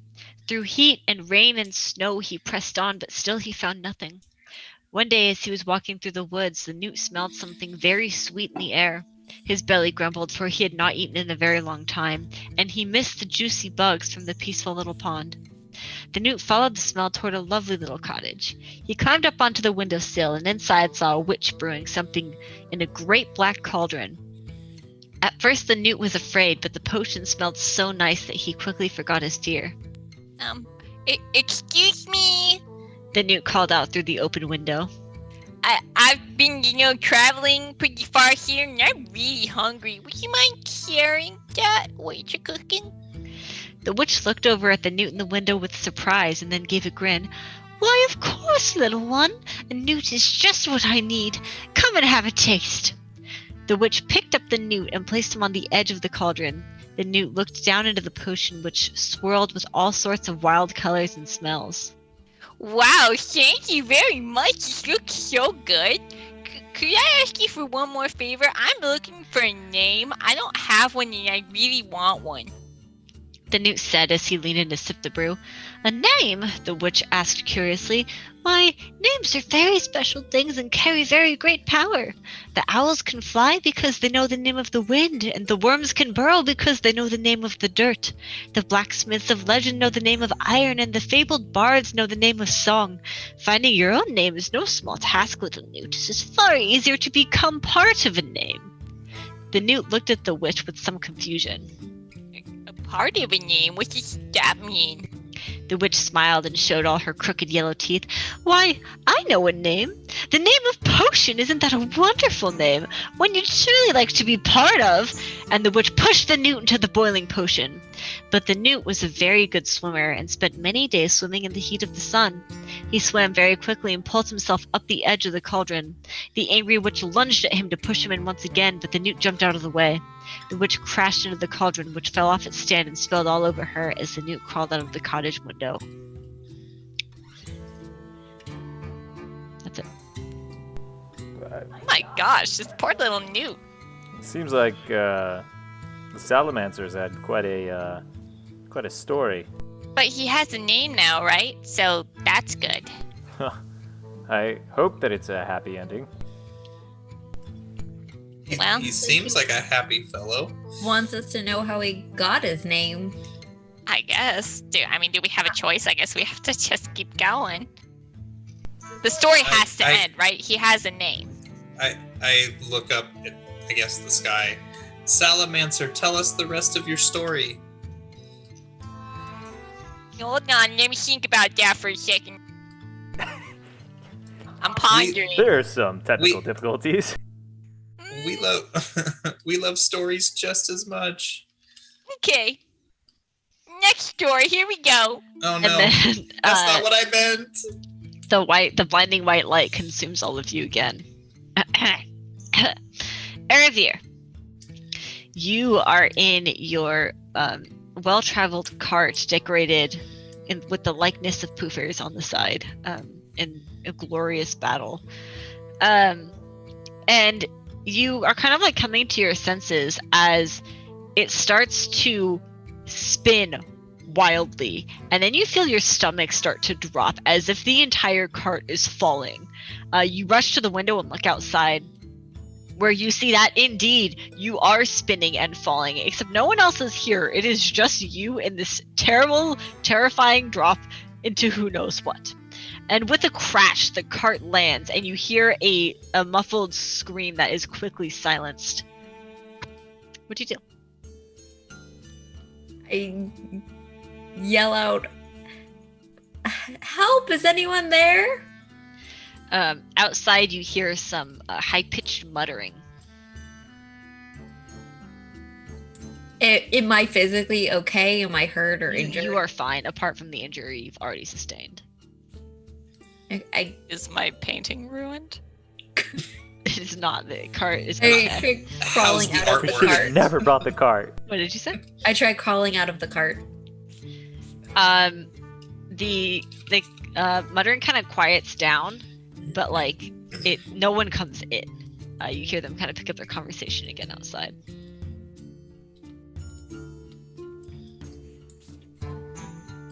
Will I crawl out of the cart to the outside? Yeah. Oh, you crawl. I heard call. Sorry. You crawl out and you see buried beneath the cart, sticking out from the edge, are a pair of legs with some smoking pink boots. And surrounding the cart are a variety of little kobolds dressed in cute outfits, like little button-ups and little hats, and little boots, and they all cheer as you exit, and they say like, "The Wicked Witch is dead! The Wicked Witch is dead!" And descending from the sky is a very familiar face. It's your good friend Callie, dressed in a beautiful dress, and she kind of like hovers down and says, "Why, Erev, you're welcome. It seems you've helped the kobolds out a little bit. That's pretty sweet. Am I right?" And she like goes up for a high five. I high five her back. So what brings you here? I feel like I haven't seen you in fucking forever. I'm not sure, really. I was just falling, and here I am. Oh, well, I mean, you did the kobolds like real solid, so like, cool. Yeah, I mean, I like, what's up, I guess. I'm not really sure what's up. I just kind of look around at all the little kobolds and you're all adorable. And as they cheer you on as their heroine, the sky darkens and you see flying in from the east. From the east is another familiar face, but one that you like a little bit less. And he arrives and steps onto the ground and starts moving towards the pink boots, which match his vibrant pink hair. Says, "If you don't mind, I'm just going to be taking these." And he reaches for the boots, and Callie says, "How about no?" and snaps her fingers, and the smoking pink boots appear on your own feet. Oh wow, these Wow. are amazing. And Those they are fit fab. perfectly. Yeah. That's really hard to find. And the newcomer, the wicked warlock of the east, who the little kobolds seem to be very frightened of, turns to you and says, "Those are mine. They belong to me. I'm the rightful heir of those. Hand them over now." Well, it seems you don't have any claim to them, and they're already on my feet. So You just killed my sister. They're mine. that was an accident. So that makes it that doesn't nullify her will. I mean, do you have the will? Do you have your name on them? Ah, What do you mean? I don't- Do I? No, I don't carry it around with me. It's in a lockbox. go get your notary. Well, then I think that these will be staying on my feet. And Callie is like behind you, going like yeah. And he looks at you and says, "You know what? I'm gonna come back with the will and my lawyer, and I'll see you soon." And he hops on the broomstick and bails quickly, and all the little kobolds cheer you on. And Callie turns to you and says, "Wow, sounds like you better get a good lawyer." Did you said it was someone familiar? Was it someone that we know? Don't be ill. Don't be. Oh God. They're pink. And Callie's like, "Yeah, you better get like a good lawyer. I heard that there's one down that road." That road? What? That one right there? Yeah, that one. Is it yellow? It can be whatever color you want it to be. So I What's just the theme? Pink. Yeah, it's pink. Just like skip down it, sing a song, whatever you want to do. And it's, okay. No, all right, see ya. I'm gonna go get a drink. Peace. And she vanishes. And are you going down the pink brick road? Yeah, I'm just kind of looking around, like, what is going on? And then I just start walking down the road. The kobolds like walk with you for some time and cheer you on, or like praising you for ridding the land of this horrible tyrant that had subjected them to slavery and making toys and other things. And before long, the road enters a sort of farmland. And up ahead, on the side of the road, you see a scarecrow. Oh God. Troy. That's a shocker. You have been enjoying this lovely day, pinned up to your post. Crows have come by to, like chomp at you a little bit. You just like boo, and they left. It's quite But fun. something really interesting is happening today. Unlike all the other days where you normally sit here and scare the crows off, there is a lovely young woman in smoking pink boots approaching you. Wow, those are some nice boots you got on there. Oh, why, thank you. I'm off to find a lawyer because someone is saying that they're his, but I bet I'm going to keep them. Well, they look great on you, so I think you should. I don't know what a lawyer is, but that sounds like an interesting quest. Would you like to come along? Oh, I was hoping you'd ask, and I hop off the broomstick. Playing with crows is fun, but sometimes they get a little harsh and start pulling out at my straw, so I could take a break. Okay, you hop off, and you feel like she's going to find a lawyer. Maybe you could find something on this quest too. What is it you're in need of? I don't know. It always slips my mind. Nice. Erebir, you sense that this scarecrow might be lacking a little bit of something upstairs. I'm just staring at her, like, kind of smiling and staring off in the distance a little bit. Welcome. Do you have a brain in there, or are you just straw? Oh, brain. Who needs one of those? I do just fine. Apparently you do. Okay. And with that, you lock arms and continue skipping down the road. And it's not too long, almost as if it is fated to happen, until you come across a tin furbolg who was in the middle of brewing something in his metallic belly. But he seems to have been frozen in place. What is that? I don't know. Let's check it out. And I go up to inspect him. It seems like his joints have kind of been like rusted shut, maybe by some kind of chemical reaction. I try and move them a bit.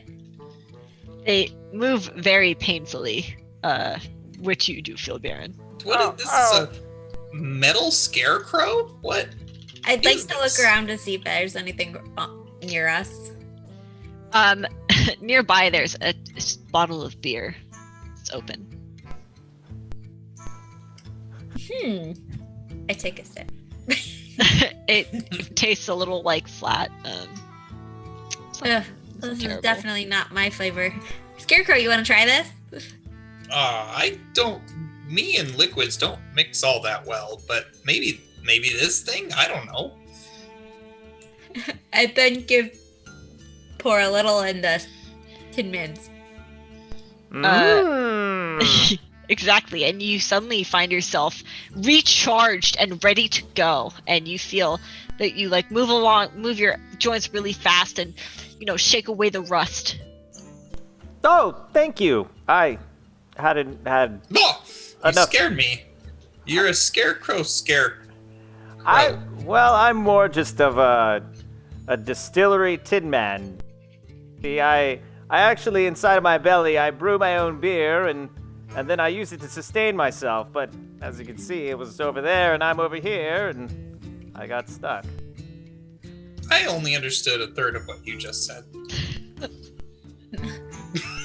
I'm Erebir, and I'm going to find a lawyer to keep my pink boots because they're smoking hot and fit me perfectly. They are pretty smoking now that you're looking But at are them. they comfortable? Oh, hell yeah. Of course they are. That's why they're like the holy grail of shoes. Yeah, the white whale. And this is Scarecrow, and he's gonna find a brain. You can come with us if It's you'd like. it's very meat to nice you. It's nice to meet you too, Scarecrow and Erebir. Actually, I was thinking that, I should try and get a copyright filed for my new beer. I think I need a lawyer too. Perfect. You should join us. You're a little quiet again, Ren. No, why? Everybody seems to need a lawyer. I don't know why. We Yeah. all do. So okay? you've Am I got good? a scare. I'm sorry. my mic low? Yeah. All right, I'll be right back. You've got Aravier who's looking for a lyre, and the Scarecrow Troy who's looking for a brain, and now you've got Tin Man Biren, who's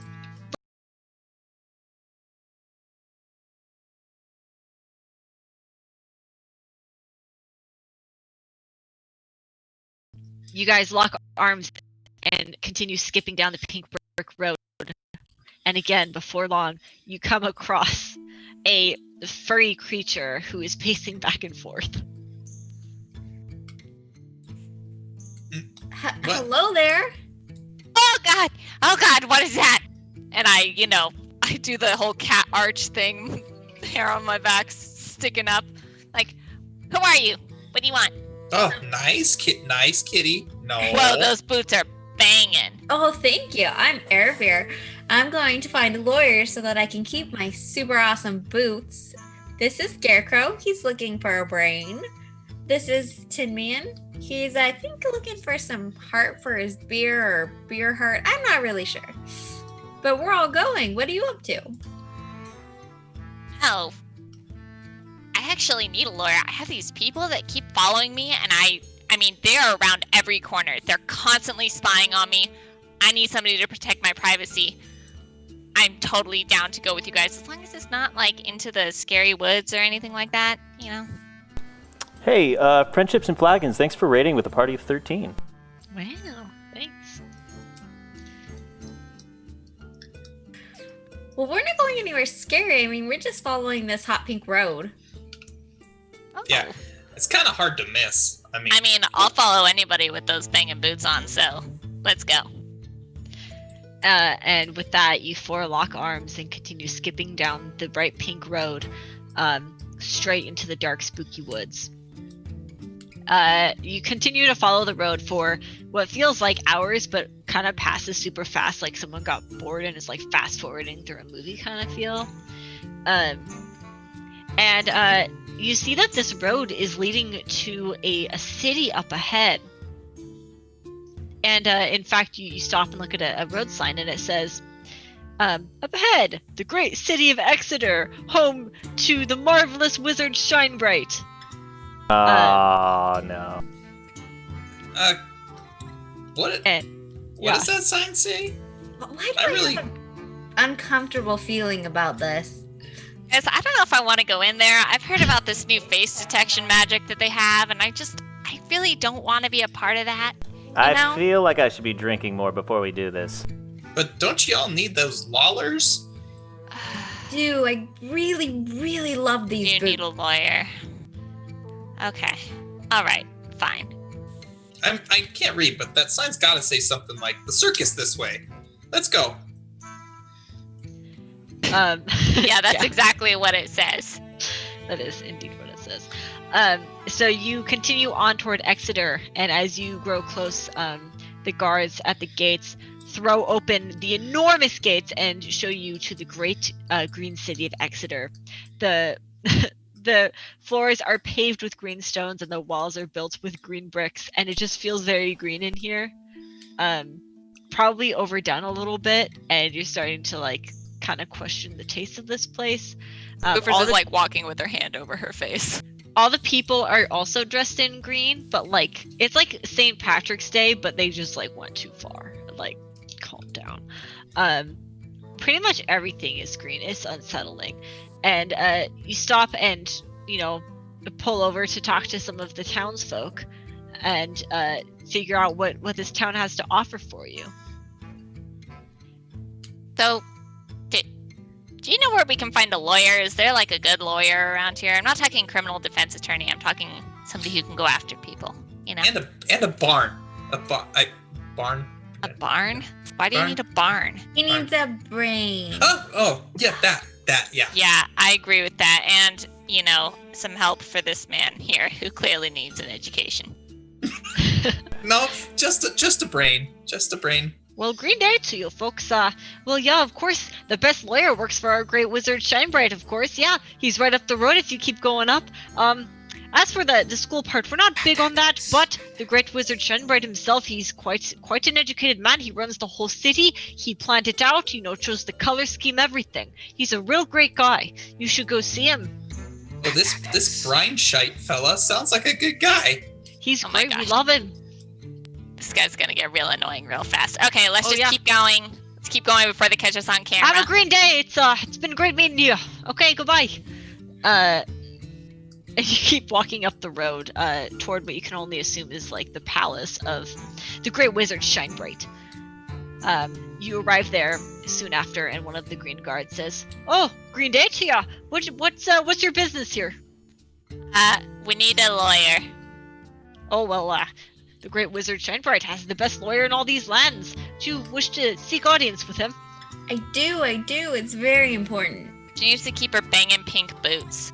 "Oh, what would make Really those pop even?" in this green city. Yeah, I agree. It would make them even more smoking.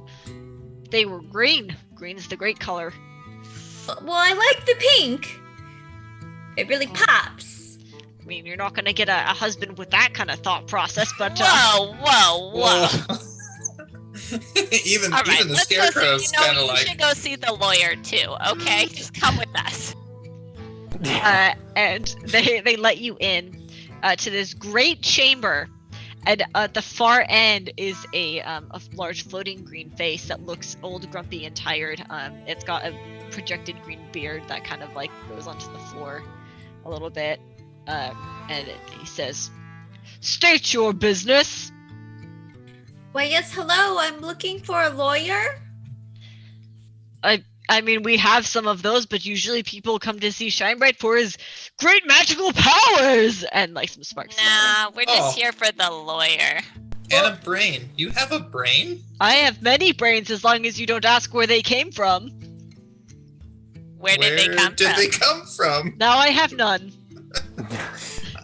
Oh. You know what would be great for me as well, besides a copyright lawyer, is a gut that I could brew my beer inside of. I have some stomachs too. Will those suffice? Where'd you get the stomachs? Ask them I where have they none. came from. We're doing swell. Well, Are- we'll see. I got these really awesome, amazing, hot pink, amazing boots. And I'd really like to keep them because someone else is saying that he deserves them, but he's wrong. And so I need a lawyer to prove that I'm right. Ugh, this is so inconvenient. Why do these miserable peasants come here and trouble me with their meaningless requests? Oh my! I'm do a great lawyers wizard. have brains? Huh. Alright, fine. If you do a favor for me, I will oblige by all your requests and grant your wishes. What's the favor? I wish for you to go to the castle of the wicked warlock of the east, and from there, bring me his beloved handkerchief. Oh no. Is it green? No. It actually would match your boots quite nicely. I'm sorry, do you own this lawyer? Why can't we just go talk to him? He's on call for me 24/7. It's what's the word for that? I can't remember. Retainer. Yeah, he's on retainer. Does he wear a work pro retainer bono? at night. That was a good one. Inspiration to Troy. That was a good one. Whatever. Whatever. Oh my gosh. Whatever, that was a good one. Jeez. Fine, I guess. Does this castle have any identity capturing magic or anything like that? Because I don't want to put my credit card information in. I'm just really not into that whole online tracking thing, so. I have many credit card informations. Do you? Yes, as long as you don't ask where they came from. Where did they come from? Where they come from? Why, it's a complex process where I send out emails that look like they came from somebody else, and a lot of people go online and enter their credit card information to resolve the so-called bill, but really, it just sends me their information directly. See, you are the reason that online is a despicable place. Look at the I just want to brain live on off the him. grid. The grid is Okay. the best place to be. It sounds You know like what, you're let's just- scared of this web. Yes, spiders are quite terrifying, wouldn't you agree? I would indeed. Guys, can we just go to this castle? I'm done here. Yeah, I'd really like to get this finished so I can, wear my boots without worry. Without legal repercussions. Okay. You continue back down through the city after making a deal with the Great Wizard Shinebright, whose character is not quite consistent with his in reality, but that's okay. And so you go back down through the city and follow the path back to the fork in the road that you had passed earlier, but just kind of ignored, which is in the middle of the deep dark woods. And so you go the other way from where you met all of your friends. And as you're walking through the dark woods, all the trees are kind of spooky, and they've got those fingery We're branches. just fluffing up all the time. Yeah, and some bugs scuttle across the road. The pink bricks are slightly less pink, as if they're a little bit frightened to be so bright. And it's not too long before you hear some scuffling in the bushes and some shaking and rustling. Guys, what do you think that is? Is this the people that are after me? It's probably a crow. Boys. I know crows. Ooh, what if it was a Lawler? That would be convenient. Well, I'm not gonna go check. Somebody else go check. I tin myself over there. You go and look behind the bushes, and you see a small collection of winged kobolds that seem to be discussing strategy. Oh, I was close. And they look up at you, and their eyes widen, and then they all go, "Ah!" And two of them leap on you, and two others fly past you and grab onto Smokin' Boots Erebir, as she's known around these parts. Lift her up into the sky. Word of her boots eats her. Lift her up into the sky and carry her off to the east in the direction of the Wicked Warlock's castle. Dun, dun, dun, dun, dun, dun, dun, dun. So you guys got this, right? I don't really want to go rescue her. Her boots are pretty banging, but it's a big risk. So they jumped on me and then they flew away, or Yeah, they did kicked take you me to too? distract you, Okay. and then they flew away. I need help. My tin body. Help. Oh, You Help. fall onto your back, and you are like a turtle. I am a beer turtle, a tin I'm gonna- beer turtle. go over and flip him onto his front, not knowing if that's gonna help anymore. I am now a face down tin Uh-oh. turtle. Well, that is not good. Let me help him. He's leaking unready beer everywhere. The pre-beer. I take a few laps of the beer, and then I straighten him out. Okay. That was very courageous. Well, there's nothing left here, right? You guys going to go rescue Smokin' Boots Erebir? I mean, I still need that copyright lawyer, so I guess we gotta go. The lawyer. Okay. All right. The I'm in. lawyer. I'm just drooling. Just... What? Erebir. Come on, no brains. Let's go. You're being carried through the skies at frustratingly slow speeds because they are only kobolds, and they get lost very easily and confused. And after some, they stop and argue in midair, and one says, "We should ask for directions," and the other one says, "We know where we're going," and they kind of go back and forth with that. But eventually, they take you to the castle and they drop you off, and they put you in a kind of a long hallway where, believe it or not, the wicked warlock Doppio is ready, and he turns to in a flourish and throws his cloak around. It's very grandiose and intimidating, and he says, "Oh, well, look who it is.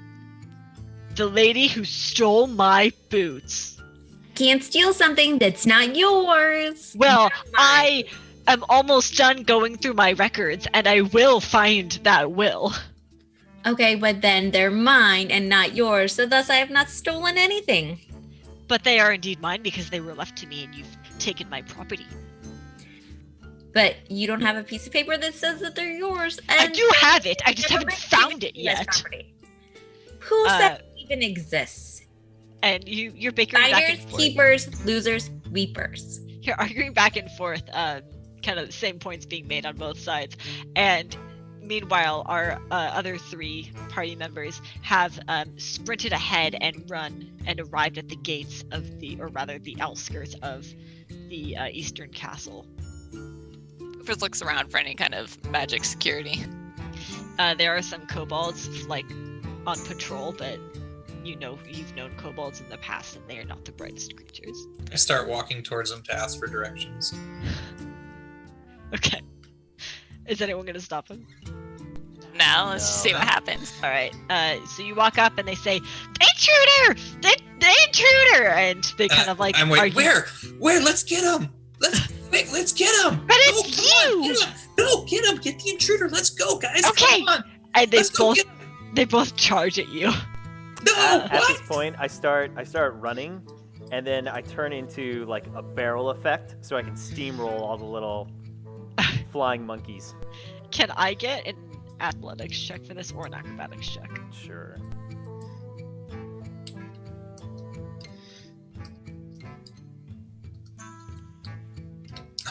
You're supposed to get the intruder. What are you doing? In fact, you are the 11. intruder, and they start like gnawing on you, except you're made of straw. It's tickling. Stop that. Don't touch that.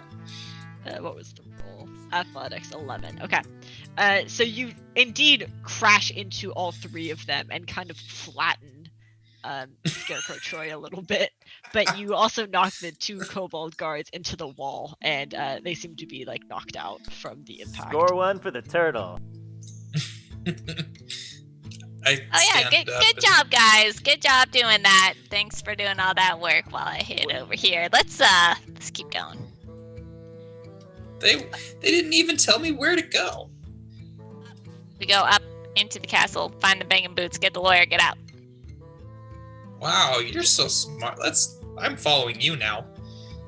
Eravir, you've been arguing back and forth, and your throat is starting to feel a little bit dry from all of the yelling. And Doppio says, "You know what? You're not worth it. We'll take care of this in court. That said, I am not a heartless host. Could I interest you in something to drink, maybe some water or a cracker if you're hungry?" Oh yes, both please.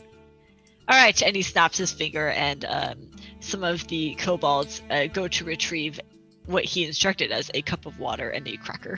Wow, how generous. Yes. And back- Cracker, please. Back to our infiltrators. You have entered the castle and are going straight like backs against the wall, sneaking up the stairs and everything. There's some kobolds up ahead that are arguing fervently about whether or not it's dinner time. Oh, maybe they know the way. Yeah, let's just go on ahead. You go do that. I'll be back here. Well, how about this? Instead of me just rolling over one, how about we try getting past them? Oh, I didn't think of that. What you got in mind? What does the room look like? It's like a staircase hallway with the two kobolds at the top so of there's it. really nothing there's no way around this? Okay.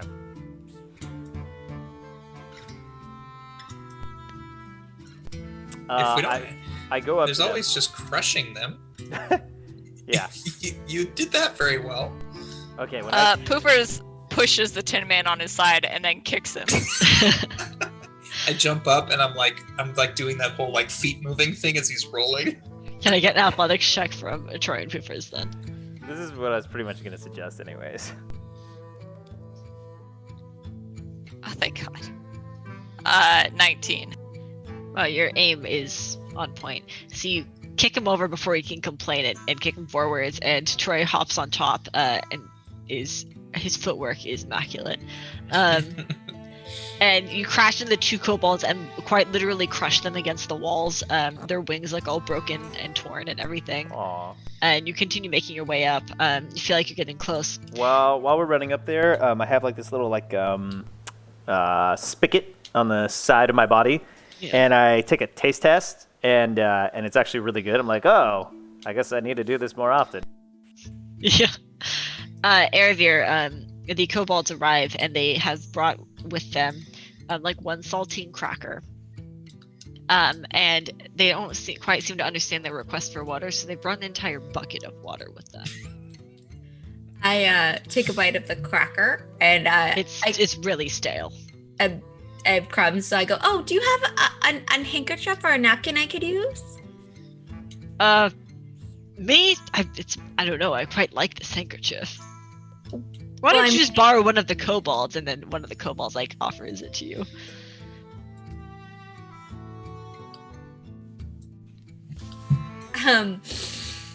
Well, that's quite rude of you towards a guest, you know. Well, you have your water and your cracker. You're not very nice host. I'd like to chuck the bucket of water at him. Oh. Can I get another athletics check from you? It's a full bucket of water. Yes.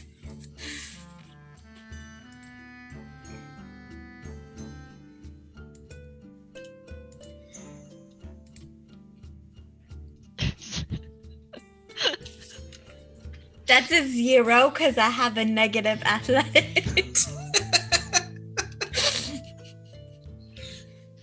So you pick up the water and go, ugh, and it just kind of like goes out a foot and falls to the ground. And he watches. He's like, "Did you just try and I kick the water at him with my awesome poo. Okay, with your boots you can do it. That's fine. So you kick the remaining water at him, and it kind of just like wets his feet a little bit. And he's like, "All right, well, I get what you were going for here." And as he hears some sizzling, he's like, "But it's really gonna take a while, considering the very small quantity of water that has actually hit me." I just start like splashing all the water up. It's like, this is, you're killing me, and it's incredibly painful. I feel myself literally dissolving cell by cell right now, and it is just like you couldn't have just been generous enough to douse me entirely. Well, I'm quite clumsy. All right, well, it looks like we're gonna be here for a while, isn't it? Most awkward death ever. And with that, our three other heroes burst through the door on the other end of this hallway and see Aravir watching a man slowly dissolve. Oh God, what is going on? I'm a I, little hear you. clumsy. is that the and- lawyer? No, this is the wicked witch sorcerer dude. Anyways, and I grabbed his handkerchief. You guys got any water you could pour on him? I He just, kind like, of hands it botched to you. this, and he's kind of in pain. He hands it. He's like, "Oh yeah, this is your great reward for defeating the warlock. You're like a great hero, Well, plus I get to keep the boots, and I don't really need the lawyer now, so... Yeah, So- I have a son, and he's gonna come after you for those boots because the boots were in my will, too. So, So These so if he dissolves, we get the lawyer. the handkerchief. Oh, We already have the handkerchief. You're just mercy killing him. oh, Yeah. okay. Mercy kill, and I use my little spout inside my body, and it shoots out beer at him. I don't know. I didn't look up the rules. Does this qualify as witch melting material? He's like saying this. This qualifies as witch melting material, and he just at that point poof, is out of existence. And all the kobolds come up to you and they say, "Yay! You freed us from his spell. You want to ride back to the city?" Yes, please. That is Sure. extremely convenient. Thank you. Please don't draw me. It takes several kobolds for each of you, but they deliver you all the way back to the great city of Exeter, and you return to the great wizard Shinebright, who says, "Who disturbs my slumber? Oh, it's just us again. I was Brian taking Schneider. a nap, man. That's really uncool." I have your handkerchief that you wanted. We're here for the lawyer. Oh yeah, Paul. Yeah, Paul. Can you come out here? And there's some footsteps, and he says, "All right, this is Paul. He'll do whatever you need. He's a great guy, real trustworthy. Just give me the handkerchief." So that's what a lawler looks like. And this Paul looks like the Reaper that you had met in Tartarus, though his name is indeed changed.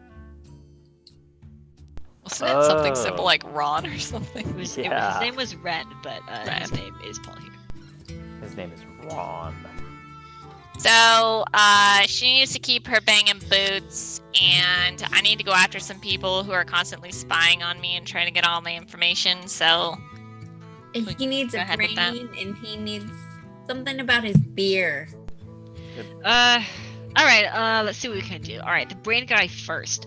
Now, there are a lot of scholarship options available for those who come from underprivileged areas.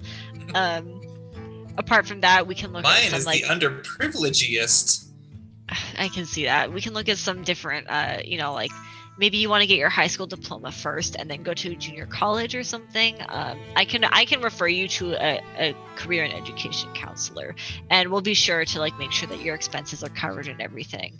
Have you ever undergone some kind of like abuse or tragedy that might lend you to like be in favor of your case, because you're clearly a fully grown adult who has no education whatsoever? Oh gosh, that would be lovely, Lawler. I don't know what you just said, but I think so. All right, well, we'll take care of you. Don't worry about it. We'll get you a diploma one of these days. All right. Next, the beer guy. You want to patent that formula is what I'm gathering. That's right.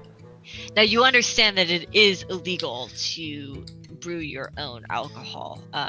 It's like the moonlighting stuff. That's kind of a big no around here. Well, when I came here, the magical FDA said it was okay. And so now I need a lawyer also for that too. I mean, I get it. We're kind of in the middle of this like prohibitionist movement. So I mean, there's definitely high demand for the alcohol, but you're gonna have to patent it outside the city where the prohibitionist movement is coming on, and then, under the books, find a way to sell it here.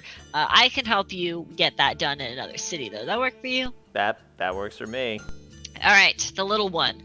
Now you're afraid of the companies stealing your data and selling it to malicious companies. Yes, right? thank you. Somebody understands. All right, so this is less of a legal issue and more of a personal one. You're gonna have to delete all your social media. Make sure you don't hand out your email or phone number to anyone. Just be really careful with that stuff. If you're afraid of face detection technology, you can always put on a mask or something. You kind of just want to, make sure you kind of like keep to yourself. Now, if you The problem is they already have my information. They're going to use my DNA against me. Oh, do you know which companies specifically have obtained this information on you? No, because they all share it amongst each other. All right, that's fair. Well, you know what? We have a great IT guy here. I hear he's done some kind of like off the books work. Maybe he can look into who has your information. We can check those sites that see which companies have leaked your email and stuff like that. We'll get you taken care of. No worries. They're gonna fix your dinner. Yeah. And last, you with the kinky boots. What's up with you? Is this really the boots thing? Yeah. So I fell on top of this evil witch who was wearing the boots, and then the good witch magically put them on my feet, but then the evil sorcerer dude said that they were his boots because she left them to him in his will, but he couldn't provide proof. He is no longer alive, but he says he has a son that he willed the boots to, but he never could provide proof of ownership. Well, so actually, it's really funny. You would be surprised how often we see this very specific case of boot murder and theft. It happens way more often than you'd think. So we actually established a new law here that your friend probably didn't know about. It's called the Finders Keepers Law. But even so, the kind of like technicalities of the law are if you click your heels together 3 times while you have the boots on, they are legally yours. You are muted indeed, my dear ma'am. I do it and go click them 1, 2, 3. And well, with that, I'm witness to this. I will be your notary. These boots are yours. Congratulations. Let's go take care of the rest of you. And with that, you hear a booming, echoing voice once again. Wow, that was really great. I'm glad you got to keep your boots. That was the outcome I was hoping for. And the book that you have, like, that has been so familiar and consistent throughout these stories, you see the lawyer has placed down on the table in front of you, just as some of his files. Oh man, guys, that was a weird one. I felt so smart. Is that what you guys feel like? I felt so grumpy. I hated that.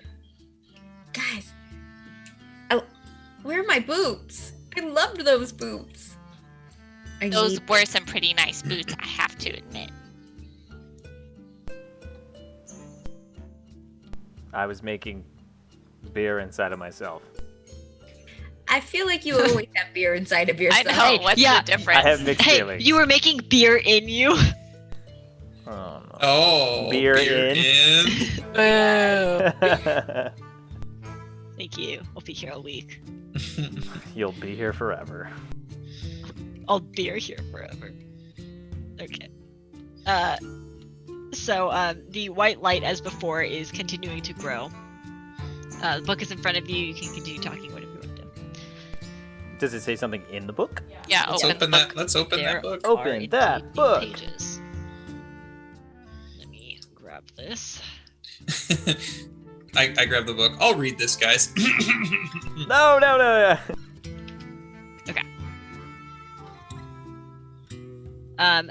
Many moons had passed since, or chapter 4, many moons had passed since the Newt began looking for a name. He was very tired, but he continued on, for he wanted a name more than anything, because a name would make him great and strong.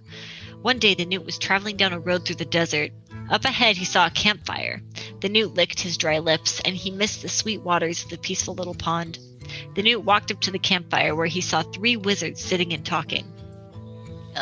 Excuse me, do you have any water? I've been, walking for a long time. I'm really thirsty. The Newt said, "Why, of course, little Newt. Come and join us as we regale the tales of the greatest wizards," the oldest wizard replied. Oh, thank you. You seem so kind and wise. Do you happen to know where I can find a name? The Newt asked. "A name? That is a very grand thing for such a small creature." The oldest wizard looked at his companions, who nodded in agreement. "I don't believe you could handle a little one." The Newt was very sad to hear this. Once again he was denied a name. Once again he was mocked. But the wizard's words made the Newt want a name more than ever before. Do you know any names? The Newt asked. "Of course, we are great wizards and we know many names," the oldest wizard said proudly. Well, certainly, such great wizards would spare a name for somebody. Have some spares, left over. The Newt prodded. "Names are not so easily shared, little one. They must be earned and learned," the oldest wizard replied. But the youngest wizard seemed annoyed at the Newt's question. I guess you must not be very good wizards then. Can't even, share a name. The Newt said matter-of-factly. The youngest wizard grew angry at this and drew his wand. Before anyone could stop him, he shot a dazzling spell at the Newt. The Newt closed his eyes with fear just as he was struck by the spell. When he opened his eyes, he was in a very unfamiliar place, full of color and excitement. He had never seen such a place. Surely he could find a name here. And with that, the white light overcomes you all. And let's get started once again. Okay. So, it's a warm summer evening this day.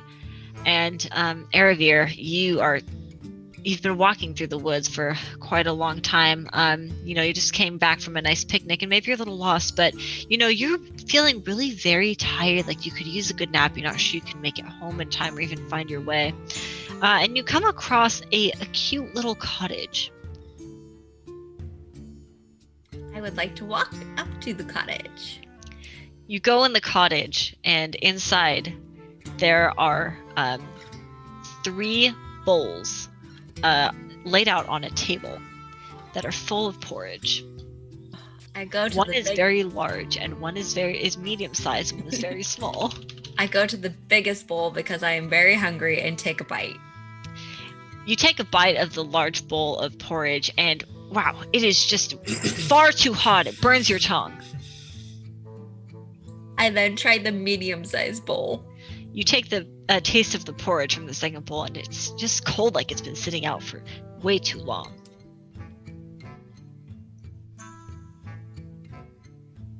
Ew, who eats cold porridge? I try the small bowl. So you take a taste out of the last bowl of porridge, and it is the perfect temperature, perfect amount. You are It's delicious. It's just sweet enough to satisfy your sweet tooth. You're muted. This is so good. I eat it all and then like lick the bowl when I make sure no one's looking at me. After you've eaten all of the porridge in the bowl and licked it clean, you feel a little tired, so you wander over into the living room where you see 3 chairs. One is very large, one is medium, and one is very small. They like lazy boys. I hop up on the large chair and like try and snuggle into it. The chair is just far too big for your small frame. I hop out and hop in the middle, medium-sized chair. The chair, even though it's smaller, is still just too big for you. It's not quite snug enough. And I hop in the small chair and just like get cozied in. And that chair is just right. But, as you settle down and start to get comfortable, the chair breaks underneath you. And now that you're feeling very tired, you decide you want to go take a nap. Oops. Well, I'll deal with that later. Cool. Maybe I can lay down. And I head upstairs. You That's walk for upstairs. future Aravir. You walk upstairs to the bedroom where there are 3 beds. One is very large, one is medium, and one is very small. I jump dive into the big one like a starfish. This bed is very large, and you thought it would be very cozy, but it's just really hard. Like, whoever sleeps on this must have back issues. This is like a rock. And I go to the medium bed and hop into it. And this bed is just way too soft. Like, you sink in and feel like you're going to start drowning. Ugh, how could anybody sleep here? And I hop in the small bed. And the small bed is just right, and you fall into a deep sleep. Meanwhile, our 3 friends downstairs have just arrived home after a long day of hiking out in the woods. Oh, Wow, that what was a a long long day day. of hiking in the woods. Oh man, I could go for some porridge right about now. What about you guys? Oh, porridge in my chair? I Yeah. think so. And then a nap? Yeah, go for Yeah. that. That porridge that we left before we went on our long hike that's like 3 hours old. Troy, I think you're supposed to be Mama Bear, by the way. Oh. Oh, okay. Yes, that porridge. That porridge we left before we went on that awfully Why long do you hike. always cook the porridge Honey. too early? Excuse me, somebody likes it piping hot. I just try to please this family. I can't talk to you like this. You're Why are fighting you in guys front of the always child. hiding? Just go eat your porridge. Well, it looks like I can't believe you. You would start eating my porridge? Me? Oh, I'm just There's wait, never wait. enough for me. You I'm you are gonna go nap this off in my chair. You do that. So you walk over to the living room where you see your broken chair, and also that your own has been disturbed. What the heck happened to my chair? I'm sure your father tried to sit in it, that lazy I bum. told you I only tried that once. Shh, we'll speak of this later. I just want to go to bed. You guys make me so sad. Look what you've done, you brute. You taught her this way. She is precious, and you just ruin it. Go to sleep, honey. My mom told me this marriage was a mistake. Alright, For God's sake, who marries a bear? Baron. You knew what I was. So you go upstairs, and all of you, and you find a little girl sleeping in Baby Bear's bed. Oh, Suppose you just want to eat her, don't Who the heck is this? I mean, Stay yeah. back, honey. Stay back.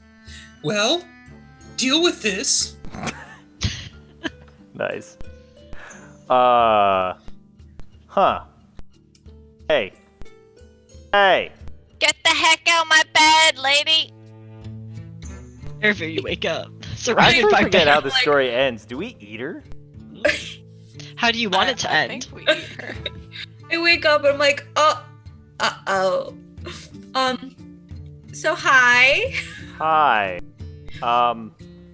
Lady, you're in my bed. This is yours? Yeah.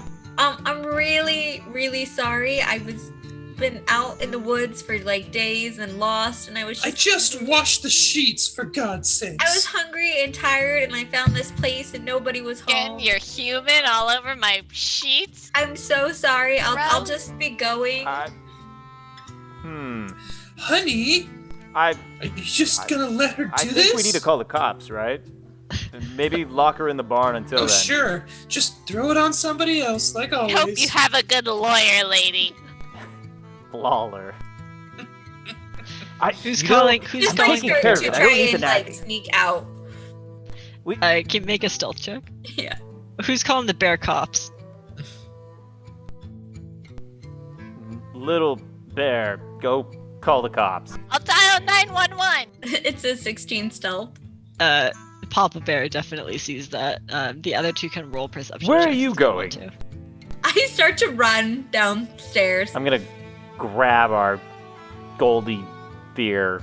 Oh, watch the furniture. Let's have a strength contest, please. Shit. So Baby Bear is dialing 911. Bear 911, what's your emergency? Bear 1-1.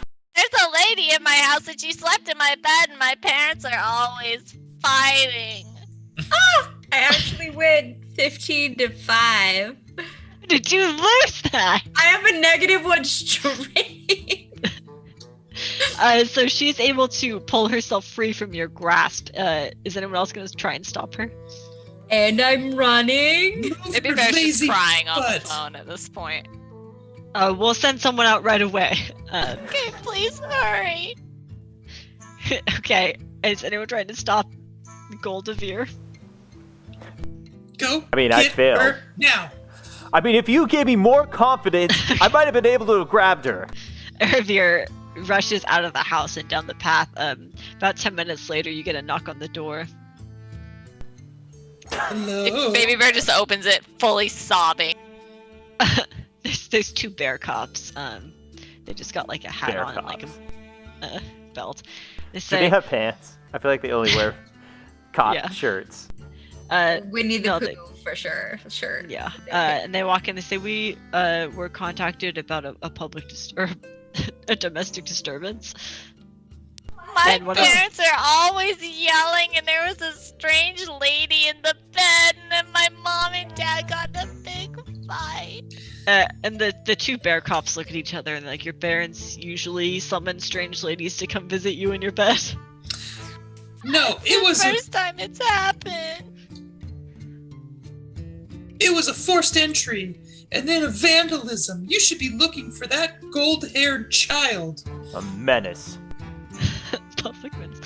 All right, and they pull out their notepads and they start taking notes. One of them like pulls Baby Bear aside and starts like reassuring her and says that they'll be contacting this Oh God. the BPS. Do they hand her a smaller teddy bear? Yeah. Take this. And the other Where on bear the teddy cop, bear do they touch you? yeah. The other cop promises you that they're gonna be on the lookout for this alleged intruder. And at this point, you hear yet another booming voice echo from the skies.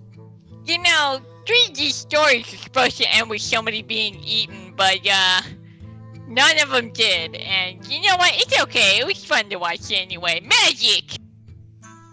And with that, the white orb appears once again in front of all of you, and you kind of all can talk to each other. And the bear that was helping out Baby Bear Poofers had pulled out a story to read to her to kind of comfort her a little bit. I hope we're getting to the end of the story. You know, should we just go ahead and read it? And one odd thing about the orb this time, though, is it seems like it's like very unstable and shaking and kind of like at its limit almost. That doesn't look good, guys. Let's do this. Salamander, are you okay up there? Yeah, everything's fine. You know, everything's good. What does the book say? I'm pulling it up 1 second. Okay. Chapter 5.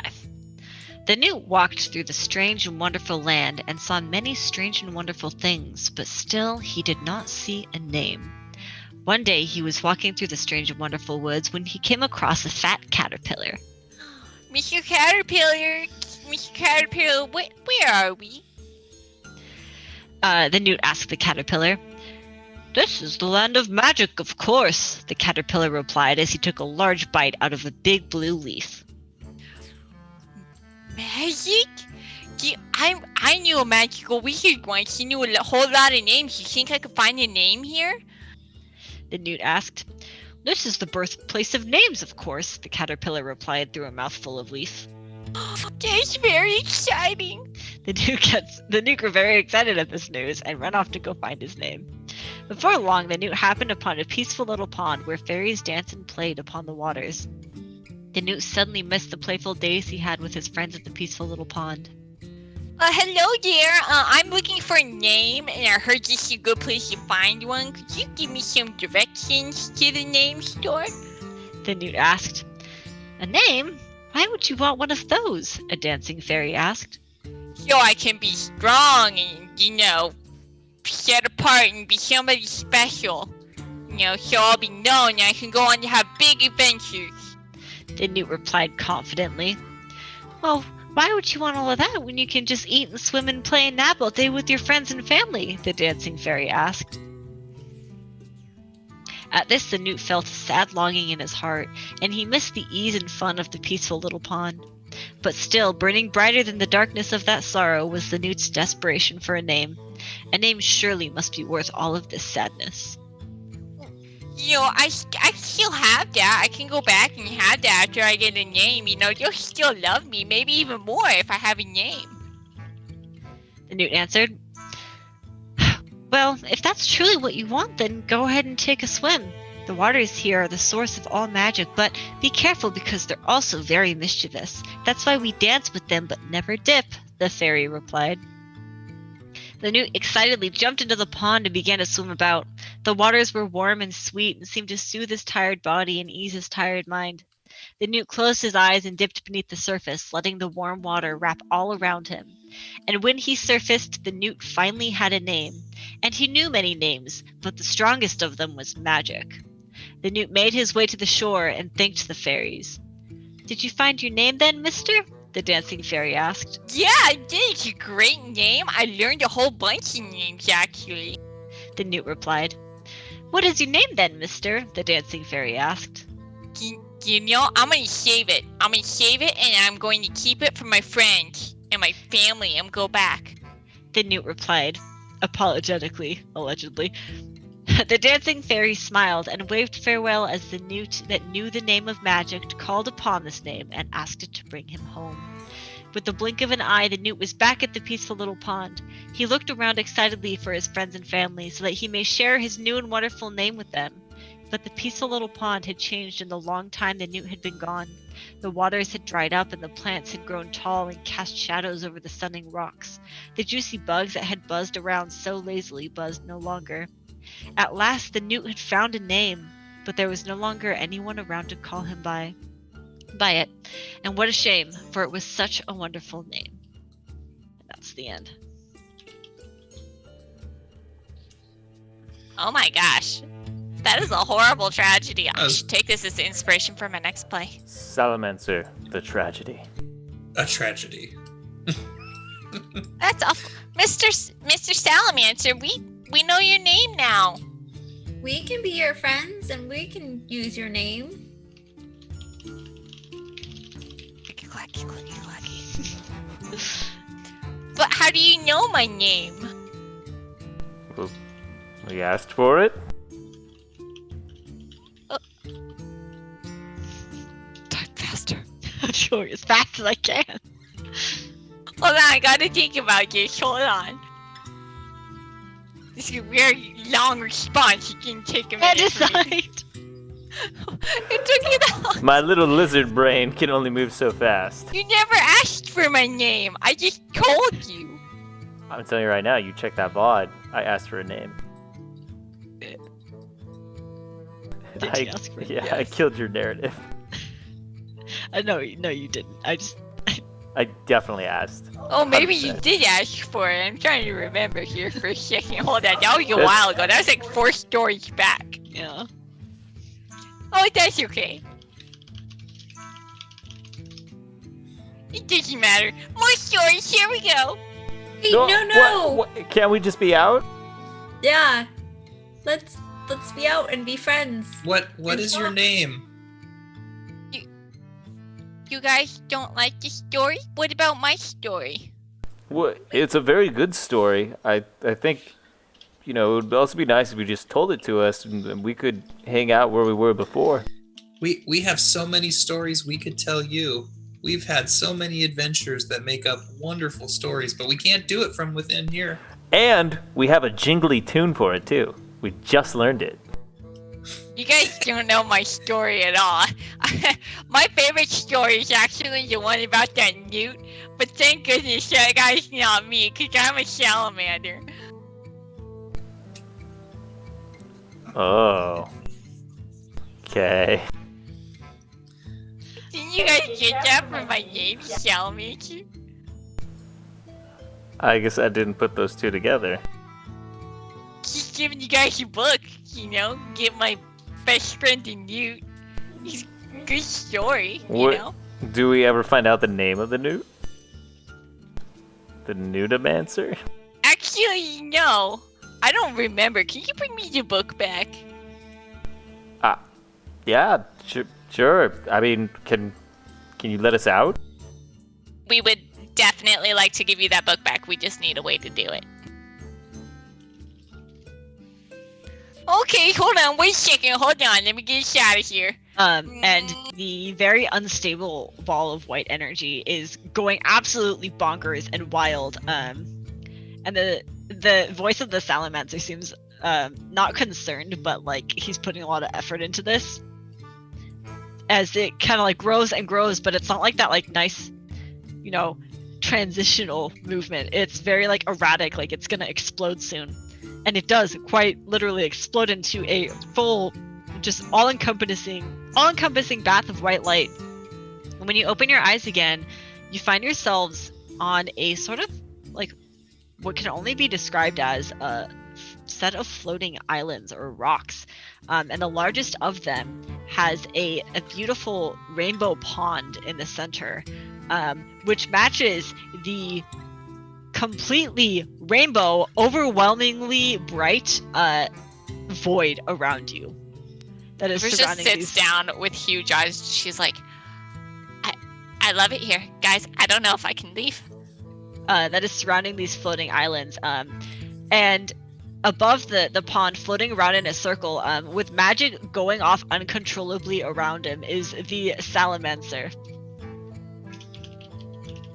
Oh, is he okay?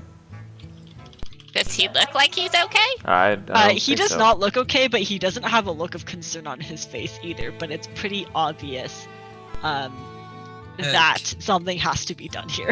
Oh, guys, we- I'm so glad you're here. Your book, I need it. And there's like explosions going off in like multicolors as he's like saying this to you. Somebody give him the book. Yeah.